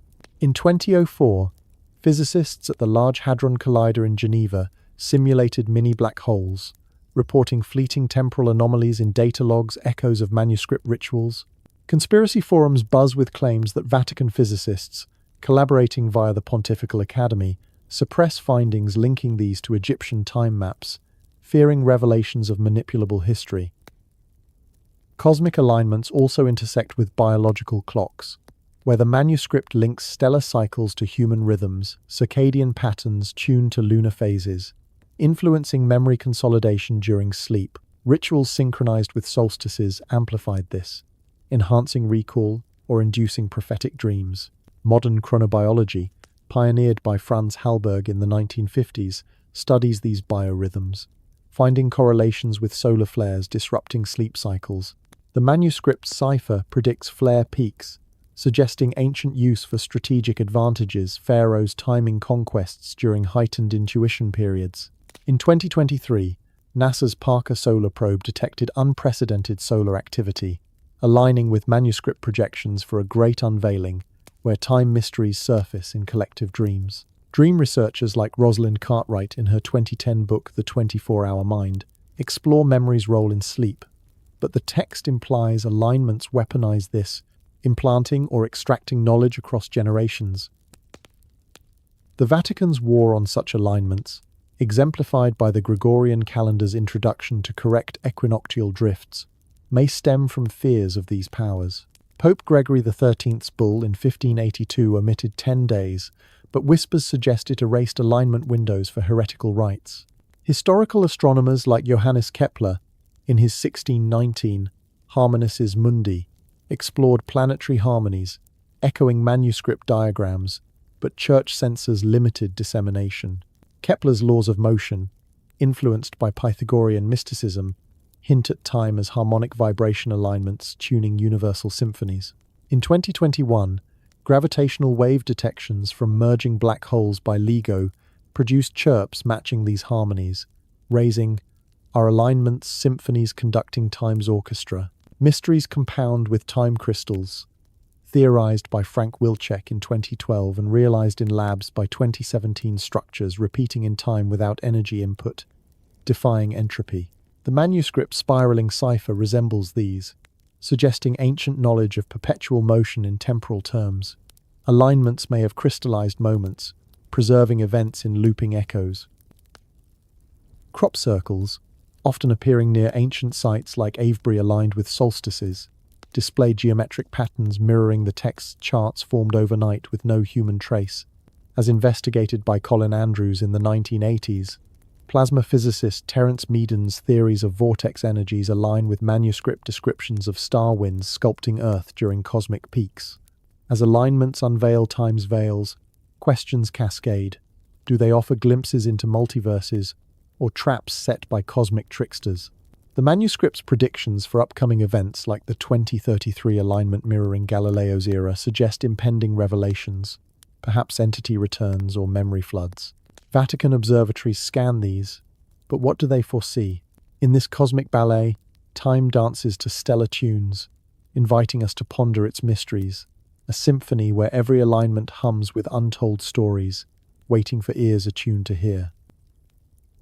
As the sands of Egypt yielded to the inexorable march of empires, a subtle alchemy began to transform the spiritual landscape, blending the enduring icons of pharaonic devotion with the nascent symbols of a faith that would one day span continents.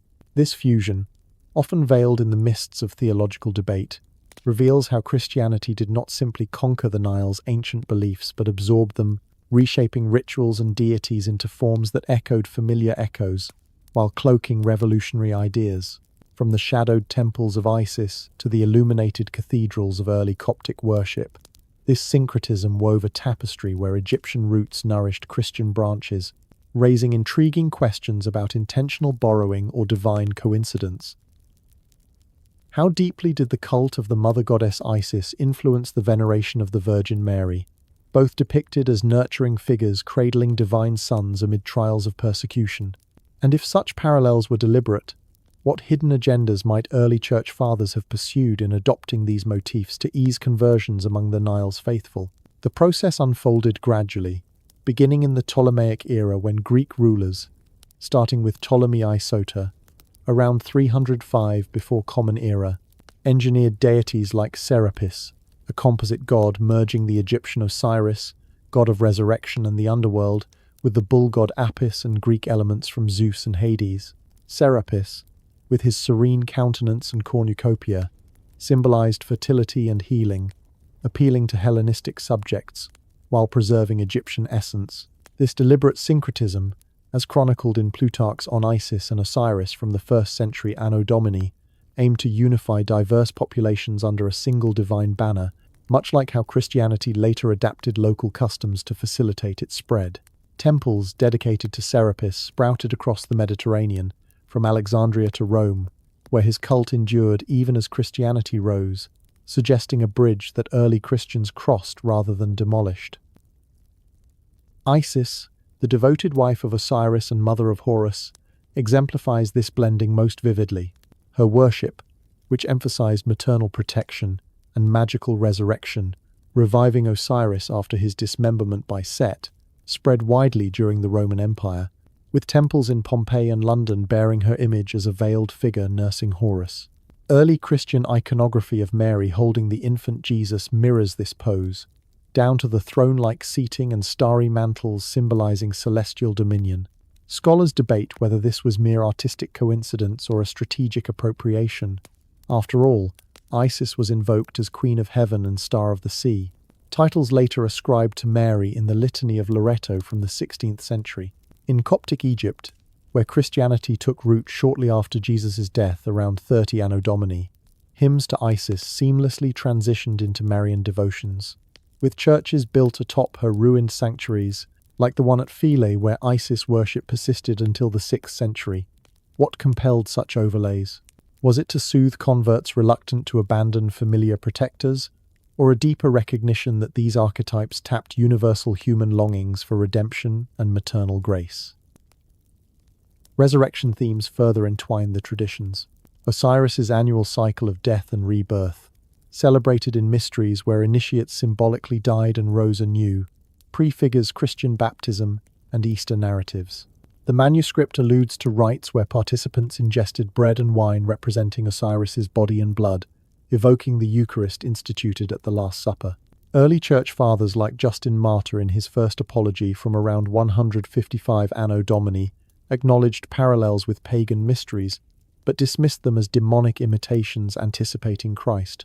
Yet, in Egypt, Coptic texts from the Nag Hammadi library, unearthed in 1945, blend Gnostic Christianity with Egyptian motifs, portraying Jesus as a revealer akin to Thoth, the ibis-headed god of wisdom who judged souls in the afterlife. These hybrid writings, suppressed by Orthodox bishops at councils like Nicaea in 325, suggest a deliberate culling to purify Christianity, but whispers persist of Vatican vaults holding unredacted versions that expose even deeper fusions. Symbolic borrowings add layers of fascination. The Ankh, Egypt's looped cross signifying eternal life, evolved into the Christian crux ansata, used by Coptic communities as a talisman against evil. Early crosses in Egyptian churches often retained the loop, gradually simplifying into the Latin form we recognize today. Halos, those radiant circles crowning saints, derive from the solar discs atop Egyptian gods like Ra, symbolizing divine illumination. In the catacombs of Rome, 3rd century frescoes depict Christ with a halo echoing Horus's sun crown, a visual syncretism that eased pagan transitions. Even monasticism, a cornerstone of Christianity, finds precursors in Egyptian hermits like the Therapeutae described by Philo of Alexandria in the 1st century, ascetic groups blending Jewish and Egyptian contemplative practices. Saint Anthony of Egypt, the 3rd century father of monasticism, retreated to the desert, much like Egyptian anchorites, seeking communion with the divine amid isolation. Phenomena arising from this syncretism intrigue endlessly. Apparitions of Mary in Egypt, like the 1968 sightings at Zaytun, where a luminous figure appeared atop a Coptic church, drew millions, her form evoking Isis's veiled grace. Skeptics cite mass hysteria or projections, but believers see divine continuity, a merged archetype manifesting in times of turmoil. Healing miracles at sites like the monastery of St. Menaz, where pilgrims seek cures from a saint whose cult absorbed Egyptian therapeutic deities, blend Christian prayer with ancient incantations. Archaeological finds, such as the 4th century Oxyrhynchus papyri discovered in 1897, include magical spells invoking Christ alongside pagan gods, illustrating lived syncretism, where boundaries blurred in daily devotion.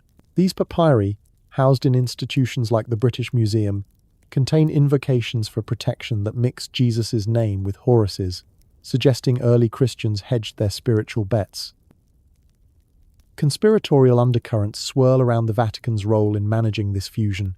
The Index Librorum Prohibitorum, maintained until 1966, banned works exploring pagan influences on Christianity, including those by Renaissance humanists like Marsilio Ficino, who in 1486 translated Hermetic texts attributed to Hermes Trismegistus, a syncretic figure blending Thoth and Mercury. These Corpus Hermeticum writings, thought ancient but dated to the 2nd century Anno Domini, promoted a Prisca Theologia, or ancient theology, uniting all religions, an idea the Church suppressed to maintain exclusivity. Theories posit that Vatican excavations in Egypt during the 19th century, like those funded by Pope Pius IX, uncovered artifacts proving deeper links, amulets with Christ as Osiris, or icons of Mary as Isis that were sequestered to prevent scandals. In 2020, the opening of Pius XII's archives sparked hopes of revelations on wartime syncretism, but many files remain redacted, fueling speculation about hidden Egyptian Christian hybrids. The allure of syncretism lies in its transformative power, turning potential conflicts into harmonious evolutions. Coptic Christianity, flourishing in Egypt from the 1st century, integrated pharaonic festivals like Sham el-Nessim, celebrating spring with eggs, symbolizing rebirth, into Easter traditions, where dyed eggs represent resurrection. Saints like Demiana, a 4th century martyr, absorbed attributes of warrior goddesses like Sekhmet, blending ferocity with piety. Even liturgical languages evolved. Coptic script, derived from Greek but infused with Demotic Egyptian, preserved hymns that echo Osirian laments. In the 21st century, Coptic churches in diaspora communities maintain these hybrids, with icons of St. George slaying dragons reminiscent of Horus spearing crocodiles representing chaos. Yet, phenomena persist that defy explanation. Weeping statues in Egyptian monasteries, like the Virgin at Port Said in 1990, draw pilgrims seeking miracles, their tears analyzed as olive oil but evoking Isis's mourning for Osiris. Psychic readings or channelings, popular in New Age circles since the 1970s, often reveal past lives as Egyptian priests transitioning to early Christian roles, suggesting reincarnative syncretism, where souls carry blended faiths across lifetimes. Archaeological surprises, such as the 2022 discovery of a Coptic chapel in Luxor with frescoes merging Christ with Amun, hint at underground continuities suppressed for centuries. This syncretism invites perpetual curiosity. Was it a natural cultural evolution, or an orchestrated strategy by early missionaries to co-opt Egyptian fervor? The Vatican's Pontifical Oriental Institute, founded in 1917, studies Eastern Christianity, but does it harbor texts exposing even bolder fusions like Jesus as a reincarnation of Horus, both born of virgins under stars? As scholars like David Frankfurter in his 2017 book Christianizing Egypt argue, this blending created vibrant local worlds, but at what cost to original truths? In the interplay of Nile myths and Galilean parables, Christianity's Egyptian roots whisper of a faith more mosaic than monolithic, a heritage where every borrowed symbol hides a story waiting to unfold. What other secrets lie in this divine alchemy, and if unraveled, might they redefine the essence of belief itself? If these tales stir your thoughts, dear listeners, feel free to subscribe and ring the bell on Mystery History for Sleep to explore more hidden histories with us at your own pace. In the flickering glow of digital screens and the hushed corridors of power, where secrets once locked in vaults now seep through cracks in the information age. The manuscript's shadow stretches into our modern world, manifesting through leaks that ignite global intrigue, and vanishings that leave voids filled only by speculation. Picture a world where a single leaked fragment from an ancient text can cascade into viral storms, drawing in whistleblowers, hackers, and shadowy figures whose motives blur between truth-seeking and manipulation. These modern leaks aren't mere data dumps. They're catalysts, unraveling threads that connect Vatican archives to international cabals, Egyptian enigmas to extraterrestrial whispers, and personal disappearances to orchestrated silences. As fragments surface online, they pull at the edges of reality, prompting us to wonder, are these revelations accidental, or part of a grander design to test humanity's readiness for forbidden knowledge?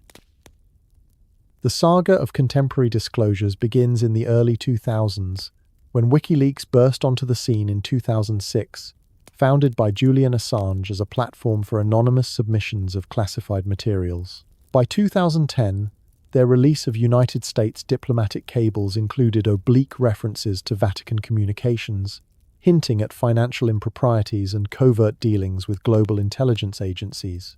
But deeper dives into the Vatican's own leaks reveal a pattern. In 2012, the VatiLeaks scandal erupted, with butler Paolo Gabriele smuggling documents to journalist Gianluigi Nuzzi, exposing corruption and power struggles within the Curia.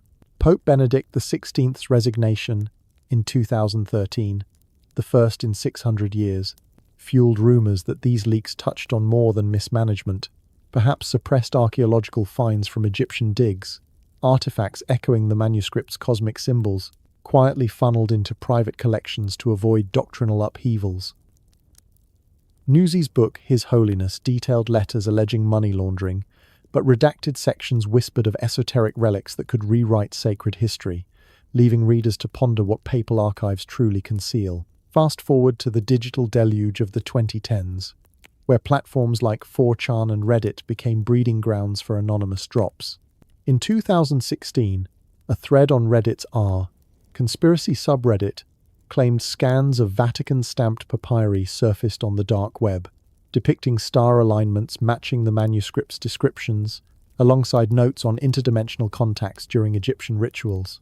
Users dissected the images, noting watermarks from the Apostolic Library, but within days, the posts vanished, accounts suspended, sparking accusations of coordinated censorship by tech giants in league with ecclesiastical powers.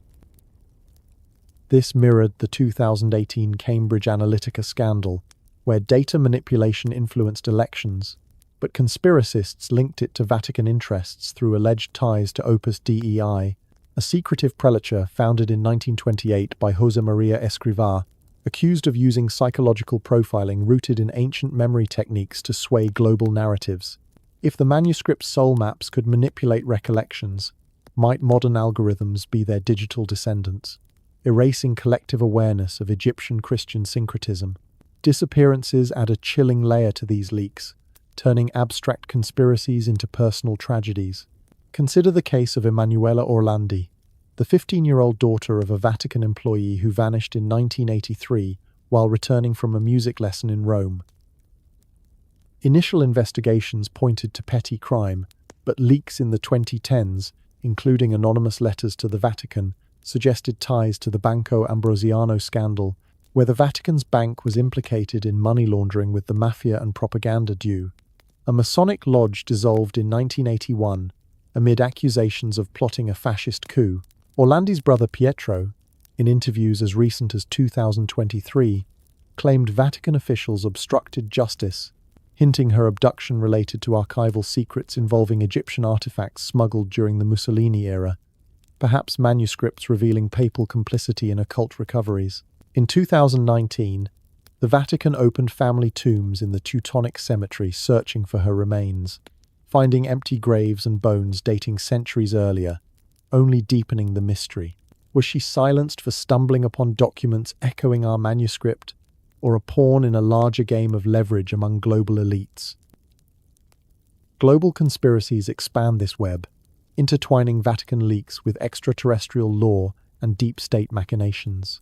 In 2020, The United States Pentagon's release of unidentified aerial phenomena videos from 2004 and 2015 sparked renewed interest in historical UFO ties to ancient sites. Leaked memos from the Advanced Aerospace Threat Identification Program, active from 2007 to 2012, referenced non-human intelligence artifacts recovered from Egyptian ruins, analyzed in collaboration with Vatican experts on angelic phenomena. This aligns with the manuscript's cosmic entities, beings of burning minds that early Christians reinterpreted as seraphim. Conspiracy podcaster Joe Rogan, in episodes from 2021 onward, hosted guests like Graham Hancock discussing how Egyptian alignments at Giza encode UFO landing protocols, suppressed by religious institutions fearing loss of narrative control. In 2024, whistleblower David Grush testified before Congress about non-human biologics from crash retrievals, claiming international agreements, including Vatican involvement, govern these secrets since the 1930s Mussolini recoveries, where crashed craft bore symbols akin to hieroglyphs. The disappearances multiply in this context. In 2015, Italian journalist Maurizio Blondei vanished after publishing articles on Vatican UFO connections. His last piece, alleging the Church's Lucifer telescope, ironically named and located on Mount Graham, monitored extraterrestrial signals tied to Egyptian prophecies. Blondei resurfaced weeks later, claiming amnesia, but skeptics point to coerced silence. Similarly, in 2022, archaeologist Zahi Hawass, former Egyptian Minister of Antiquities, faced scrutiny after leaks of emails discussing anomalous chambers beneath the Sphinx, detected via ground-penetrating radar in 2018. Hawass dismissed them as natural voids, but conspiracy sites like Above Top Secret linked them to Vatican-funded scans, suggesting hidden manuscripts detailing time mysteries. Hawass's brief retirement in 2023 amid health rumors fueled speculation of threats to keep these chambers sealed. These leaks cascade into broader global plots, where the manuscript's themes of memory power intersect with surveillance states. Edward Snowden's 2013 revelations of National Security Agency mass data collection exposed programs like PRISM, mining personal memories through digital footprints echoing the manuscript's veil of oblivion on a tech scale. Snowden, in exile, has spoken on podcasts about ancient precedents for control, hinting at Egyptian influences on modern psyops. In 2024, the European Union's Artificial Intelligence Act regulated high-risk systems, but leaks via whistleblower platforms like SecureDrop revealed Vatican lobbying for exemptions on spiritual AI, tools analyzing prayer patterns to predict dissent, perhaps derived from Gnostic soul maps digitized in secret labs. UFO disclosures tie back to Egyptian roots, with declassified Central Intelligence Agency files from the 1950s discussing Project Blue Book investigations into sightings over pyramids, where lights mimicked manuscript-described wings of molten glass. In 2025, as of early August, Freedom of Information Act requests uncovered Vatican correspondence with NASA on Mars anomalies, resembling Egyptian obelisks, photographed by the Perseverance rover in 2021. Conspiracists on platforms like Truth Social claim these are remnants of ancient migrations, suppressed to prevent panic over cosmic entities' return. Personal vanishings underscore the human cost. Father Matteo Darko, a Vatican archivist mentioned in leaked 2020 logs, disappeared after emailing colleagues about Mundus Periculusus alignments, predicting 2025 eclipses as awakening portals. His apartment, searched by Italian police, yielded only a journal with sketches of disappearing scholars dating to the 1980s, including Egyptologist Barbara Mertz, who in 1997 vanished amid research on pre-dynastic star maps, her body never found. Mertz's novels under the pseudonym Elizabeth Peters romanticized Egyptian mysteries, but her private notes, leaked on archive.org in 2018, detailed threats from clerical agents wary of her linking Christian sacraments to Osirian rites. Global cabals amplify these tales. The Bilderberg Group, convening annually since 1954, allegedly discusses artifact protocols, with 2023 attendee lists including Vatican financiers, leaks from attendee phones, hacked by groups like Anonymous in 2019, referenced Egyptian contingencies for global resets, tying to manuscript prophecies of memory cycles ending in upheaval. In 2024, Elon Musk's Neuralink trials sparked conspiracies of brain interfaces, decoding ancestral memories, perhaps reverse-engineered from Vatican-held Egyptian crystals described in the text as soul amplifiers. As leaks proliferate via encrypted apps like Signal, disappearances like that of Chinese virologist Li Meng Yan in 2020, after exposing lab leak theories, mirror manuscript warnings of silenced keepers. Yan's claims of bioweapon origins echoed ancient plague rituals, suppressed to maintain narratives. In 2025, ongoing investigations into unexplained aerial phenomena by the All-Domain Anomaly Resolution Office, established in 2022, reference historical precedents from Egyptian texts, leaked in classified briefings to Congress. These modern entanglements, leaks unraveling Vatican veils, vanishing, silencing voices, conspiracies spanning deep states and cosmic watchers paint a mosaic of interconnected shadows. What global reset do they foreshadow? If the manuscript's alignments herald disclosures, will 2025's eclipses unveil truths or deepen deceptions? The digital age amplifies these questions, where every leak is a breadcrumb leading to vast, uncharted territories of the unknown, urging us to connect dots in a puzzle that spans from ancient Nile banks to satellite skies.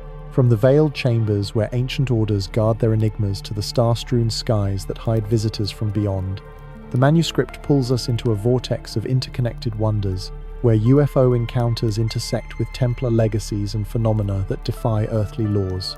Envision a night in July 2025, when over 2,000 UFO sightings flood reports across the United States. From hovering orbs over New York skies to triangular crafts zipping silently above Michigan farmlands, leaving witnesses questioning if these are mere drones or harbingers of something ancient stirring anew. These surges aren't isolated. They echo patterns documented by the National UFO Reporting Center, where shapes shift from disks to cylinders, often near historical sites tied to Templar lore, sparking theories that the night's hidden knowledge included maps to celestial gateways. What if the Templars, those warrior monks dissolved in 1312, yet whispered to live on in secret societies, possessed artifacts from Egypt that summoned these lights, blending chivalric oaths with cosmic pacts? And as forbidden phenomena, like crop circles, mimicking manuscript spirals or stigmata, mirroring ancient scars proliferate, one can't help but ponder, are these signs of a grand unveiling, or veils drawn tighter by powers like the Vatican, who in 2025 face renewed accusations of concealing UFO truths from as far back as a 1933 Italian crash? The Templars' mysteries begin with their meteoric rise in 1119, founded by Hugues de Payens as protectors of pilgrims in the Holy Land, yet swiftly amassing wealth and influence that rivaled kings. Their emblem, two knights on a single horse, symbolized poverty, but their banking system, precursors to modern checks, funneled riches from crusades, funding enigmatic excavations beneath Jerusalem's Temple Mount.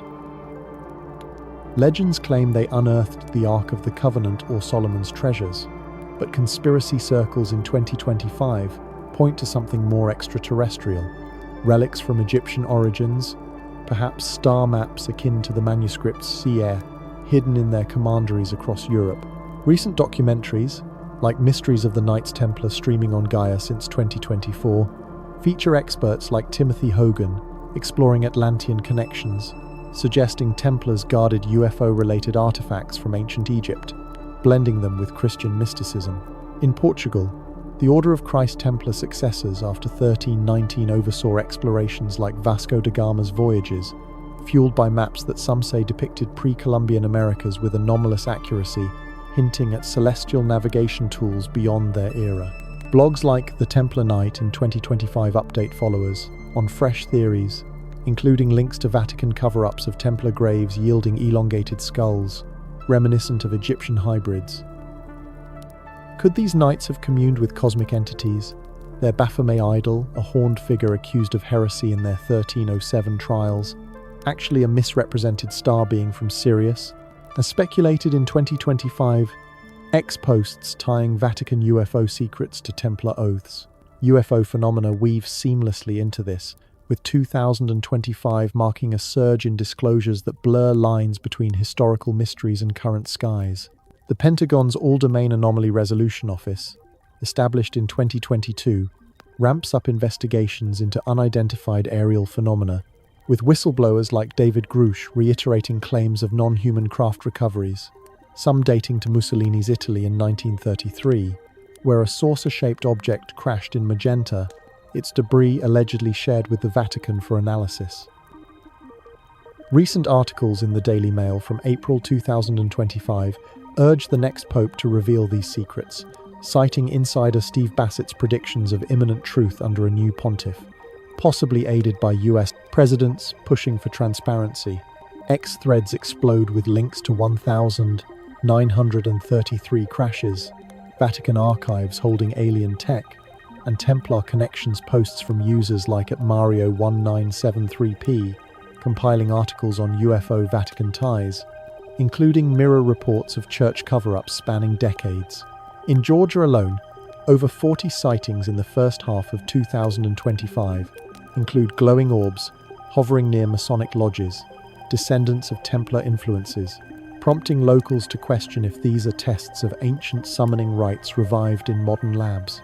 News Nation reports over 2,000 national sightings by July, with patterns clustering around ley lines, those energy grids, Templars allegedly mapped from Egypt to Europe, now buzzing with unidentified crafts. Forbidden phenomena amplify the enigma, from stigmata cases spiking in 2025 Catholic communities to crop formations in Wiltshire, England, replicating Templar crosses intertwined with UFO schematics. These agroglyphs, studied since the 1982 by researchers like Colin Andrews, appear overnight with bent stems showing microwave-like exposure, defying hoax explanations. A 2025 YouTube video by UFO historian Richard Dolan discusses drone mysteries as potential covers for genuine phenomena, tying them to Templar prophecies of celestial knights returning in end times. Vatican responses remain cryptic. In May 2025, a press conference on supernatural guidelines mentions celestial phenomena without elaboration, fueling speculation that the Church's Lucifer telescope, named for Large Binocular Telescope, near-infrared spectroscopic utility, with camera and integral field unit for extragalactic research, scans for biblical signs in the heavens that match Templar visions of apocalyptic battles against dark forces. Forbidden stigmata, like those of Padre Pio in the 20th century, resurface in 2025 cases where wounds emit lights, analyzed as biophotonic emissions, perhaps triggered by UFO proximity as reported in Brazilian encounters from the 1972nd. Linking these, Templar conspiracies in 2025 revive with claims of surviving branches guarding UFO crash materials. The Conversation's 2019 article on their enduring appeal notes 900 Years of Myths, but 2025 updates on the Templar Night blog discuss Syrian regime changes threatening Christian minorities who preserve Templar-era secrets in hidden monasteries. A Medium post from June 2025 warns of UFO full disclosure, citing Stephen Greer's films on suppressed tech, implying Templar alchemists pioneered anti-gravity from Egyptian sources. Users share 2025 articles on Vatican hiding UFO secrets, with one thread compiling Daily Mail pieces urging papal transparency, alongside mirror claims of church cover-ups since the 1933 crash. Forbidden phenomena like ghost lights over Templar sites in France reported in local news as orbs of unknown origin tied to UFO flaps, with witnesses describing Templar armored figures in visions as if knights guard portals. The Vatican's 2025 stance intrigues further. A film, The Age of Disclosure from March, alleges 80-year cover-ups, with BU researcher Joshua Semeter from NASA's 2023 UAP panel questioning government narratives. Posts on Number UFO Vatican share links to Bro Bible articles on Vatican archives, holding alien secrets, including 1,933 crash proofs and researcher finds of UFO evidence. Templar mysteries entwine here, with 2,025 books, like Conrad Bauer's The Knights Templar, exploring church conspiracies, claiming the order discovered UFO tech in Jerusalem digs, hidden post-dissolution, forbidden poltergeists in Templar castles, like Scotland's Rosslyn Chapel, famous for Da Vinci Code. Ties report 2025 hauntings with lights and whispers, analysed as psychokinetic residues from ancient rites. As sightings climb over 60-inch New York by July, 36-inch Michigan conspiracies posit Templar descendants in Freemasonry orchestrate disclosures, using UFOs as distractions from global shifts. A YouTube video from July 2025 reports 2,000+ US sightings, with experts like Dolan linking to Templar prophecies. Forbidden Bigfoot encounters near Templar sites in America add layers, with 2,025 Facebook groups sharing facts on aliens and UFOs, tying cryptids to interdimensional portals guarded by knightly orders. The manuscript's flame might symbolize these mysteries, a lightless beacon drawing UFOs, Templars, and phenomena into a unified enigma. What if 2025's disclosures are Templar-engineered, Vatican-opposed revelations of forbidden truths? As orbs weep over skies and ghosts whisper in chapels, the puzzle invites, connect these dots, and what picture emerges? A cosmic war, or humanity's awakening? The mysteries persist, each sighting a clue, every vanishing a question, in a world where the past's shadows cast long into our starry nights. In the velvet hush of the midnight hour, where thoughts drift like whispers through the ether, we arrive at the heart of our journey, a philosophical awakening that stirs the soul from its slumber, reclaiming the stolen light of ancient wisdom to illuminate the boundless potential within every human being. This is Mr. H, your companion on Mystery History for Sleep, inviting you to explore not the relics of stone or scroll, but the inner cosmos where forgotten truths flicker back to life. Imagine, if you will, a flame pilfered from the dawn of civilization, its glow dimmed by guardians of secrecy, yet never fully extinguished. This stolen light, as evoked in the manuscript's cryptic verses, represents the divine spark of knowledge pilfered from humanity's cradle in ancient Egypt and beyond, leaving us to wander in shadows of partial understanding. But what if this theft was not an end, but a prelude to rediscovery, a call to awaken potentials that slumber in our very essence, waiting for the right key to turn?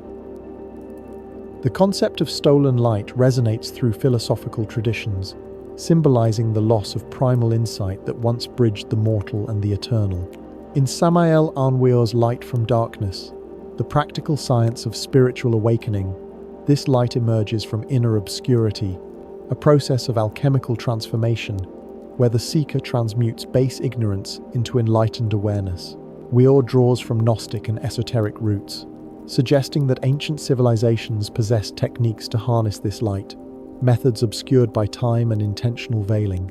The manuscript echoes this, portraying the light as a cosmic inheritance, swiped from early humans by forces, perhaps priestly elites or cosmic entities that sought to control the narrative of existence. Yet, in reclaiming it, we unlock human potential, the ability to perceive realities beyond the veil, to heal through intention, and to evolve consciousness toward what Friedrich Nietzsche termed the Übermensch, a superhuman state transcending ordinary limitations. Nietzsche's philosophy, rooted in the will to power, posits that true awakening comes from overcoming societal constraints, much like the manuscript's call to remember erased histories and reclaim divine faculties. This awakening isn't mere abstraction, it's a tangible shift, as explored in contemporary reflections on quantum reality and self-realization. Fari Caracas's exploration in the quantum self proposes that unlocking secrets of the universe, parallel universes, consciousness as a quantum field, could revolutionize human capabilities, allowing us to navigate multiple realities and harness untapped mental powers. Here, the stolen light manifests as suppressed quantum knowledge from ancient sources, where Egyptian sages might have intuited wave-particle duality through meditative visions, aligning with the manuscript's star charts, that map not just skies, but multidimensional potentials. Imagine ancient observers, attuned to cosmic alignments, glimpsing probabilities that modern physics only now quantifies in tangled particles, influencing distant outcomes, mirroring how reclaimed memories could entangle past wisdom with future innovations. Drawing from the Renaissance's celebration of human achievement, as highlighted in discussions of that era's intellectual rebirth, we see a historical parallel to this philosophical stirring. The Renaissance, spanning the 14th to 17th centuries, emphasized rediscovering classical knowledge from Greek and Roman sources, but whispers suggest Egyptian influences filtered through Arabic scholars, fueling a surge in art, science, and philosophy that exalted human potential. Think of Leonardo da Vinci's Vitruvian Man, symbolizing harmony between body and universe, a concept possibly indebted to Egyptian proportional systems in pyramid design. The manuscript implies this era was a partial awakening, where stolen light began to resurface, but was quickly reined in by institutional forces like the Inquisition, which burned thinkers like Giordano Bruno for espousing infinite worlds. Bruno's fate in 1600 underscores the peril of such revelations. The potential to expand human horizons threatened established orders, much as the manuscript's truths could empower individuals beyond hierarchical controls. Eckhart Tolle's insights in The Leap, The Psychology of Spiritual Awakening, further illuminate this path, describing awakening as transcending egoic illusions to access a deeper presence where the light of consciousness shines unfiltered. Tolle posits that this state reveals our inherent connection to the universe, echoing the manuscript's flame of knowing, a light stolen through societal conditioning that fragments our wholeness. By awakening, we reclaim potential for profound empathy, creativity, and intuition, qualities ancient Egyptians attributed to the Ka, the vital essence linking human to divine. In modern terms, this aligns with psychic development, explored in Lisa Campion's Awakening Your Psychic Ability, where practices like meditation unlock latent abilities, suggesting that stolen light includes suppressed extrasensory faculties honed in mystery schools. Could these be evolutionary tools, dimmed by cultural amnesia, now resurfacing in phenomena like near-death experiences, where individuals report enhanced perceptions post-awakening? The inner light theory of consciousness, as proposed by Stephen W. Smith, frames awareness as an emergent property akin to light, illuminating the mind's landscape and revealing untapped reservoirs of potential. This resonates with the manuscript's lightless flame, a paradox of illumination without source, symbolizing self-generated enlightenment. In philosophical terms, it harkens to Plato's allegory of the cave in the Republic, where shadows on walls represent illusory knowledge, and the stolen light is the sun's truth outside, blinding at first but ultimately liberating. Plato's ideas, influenced by Egyptian travels as noted by Strabo, suggest cross-cultural thefts of wisdom, where potential for philosophical insight was appropriated and rebranded. Awakening this light today could mean transcending material illusions, accessing what Peter Russell calls the spirit of now, a presence that integrates science and spirituality to foster global harmony. Scientific communities aren't immune to this stirring, as Steve Taylor's study on spiritual awakenings among academics shows transformations leading to expanded worldviews, blending empirical rigor with intuitive leaps.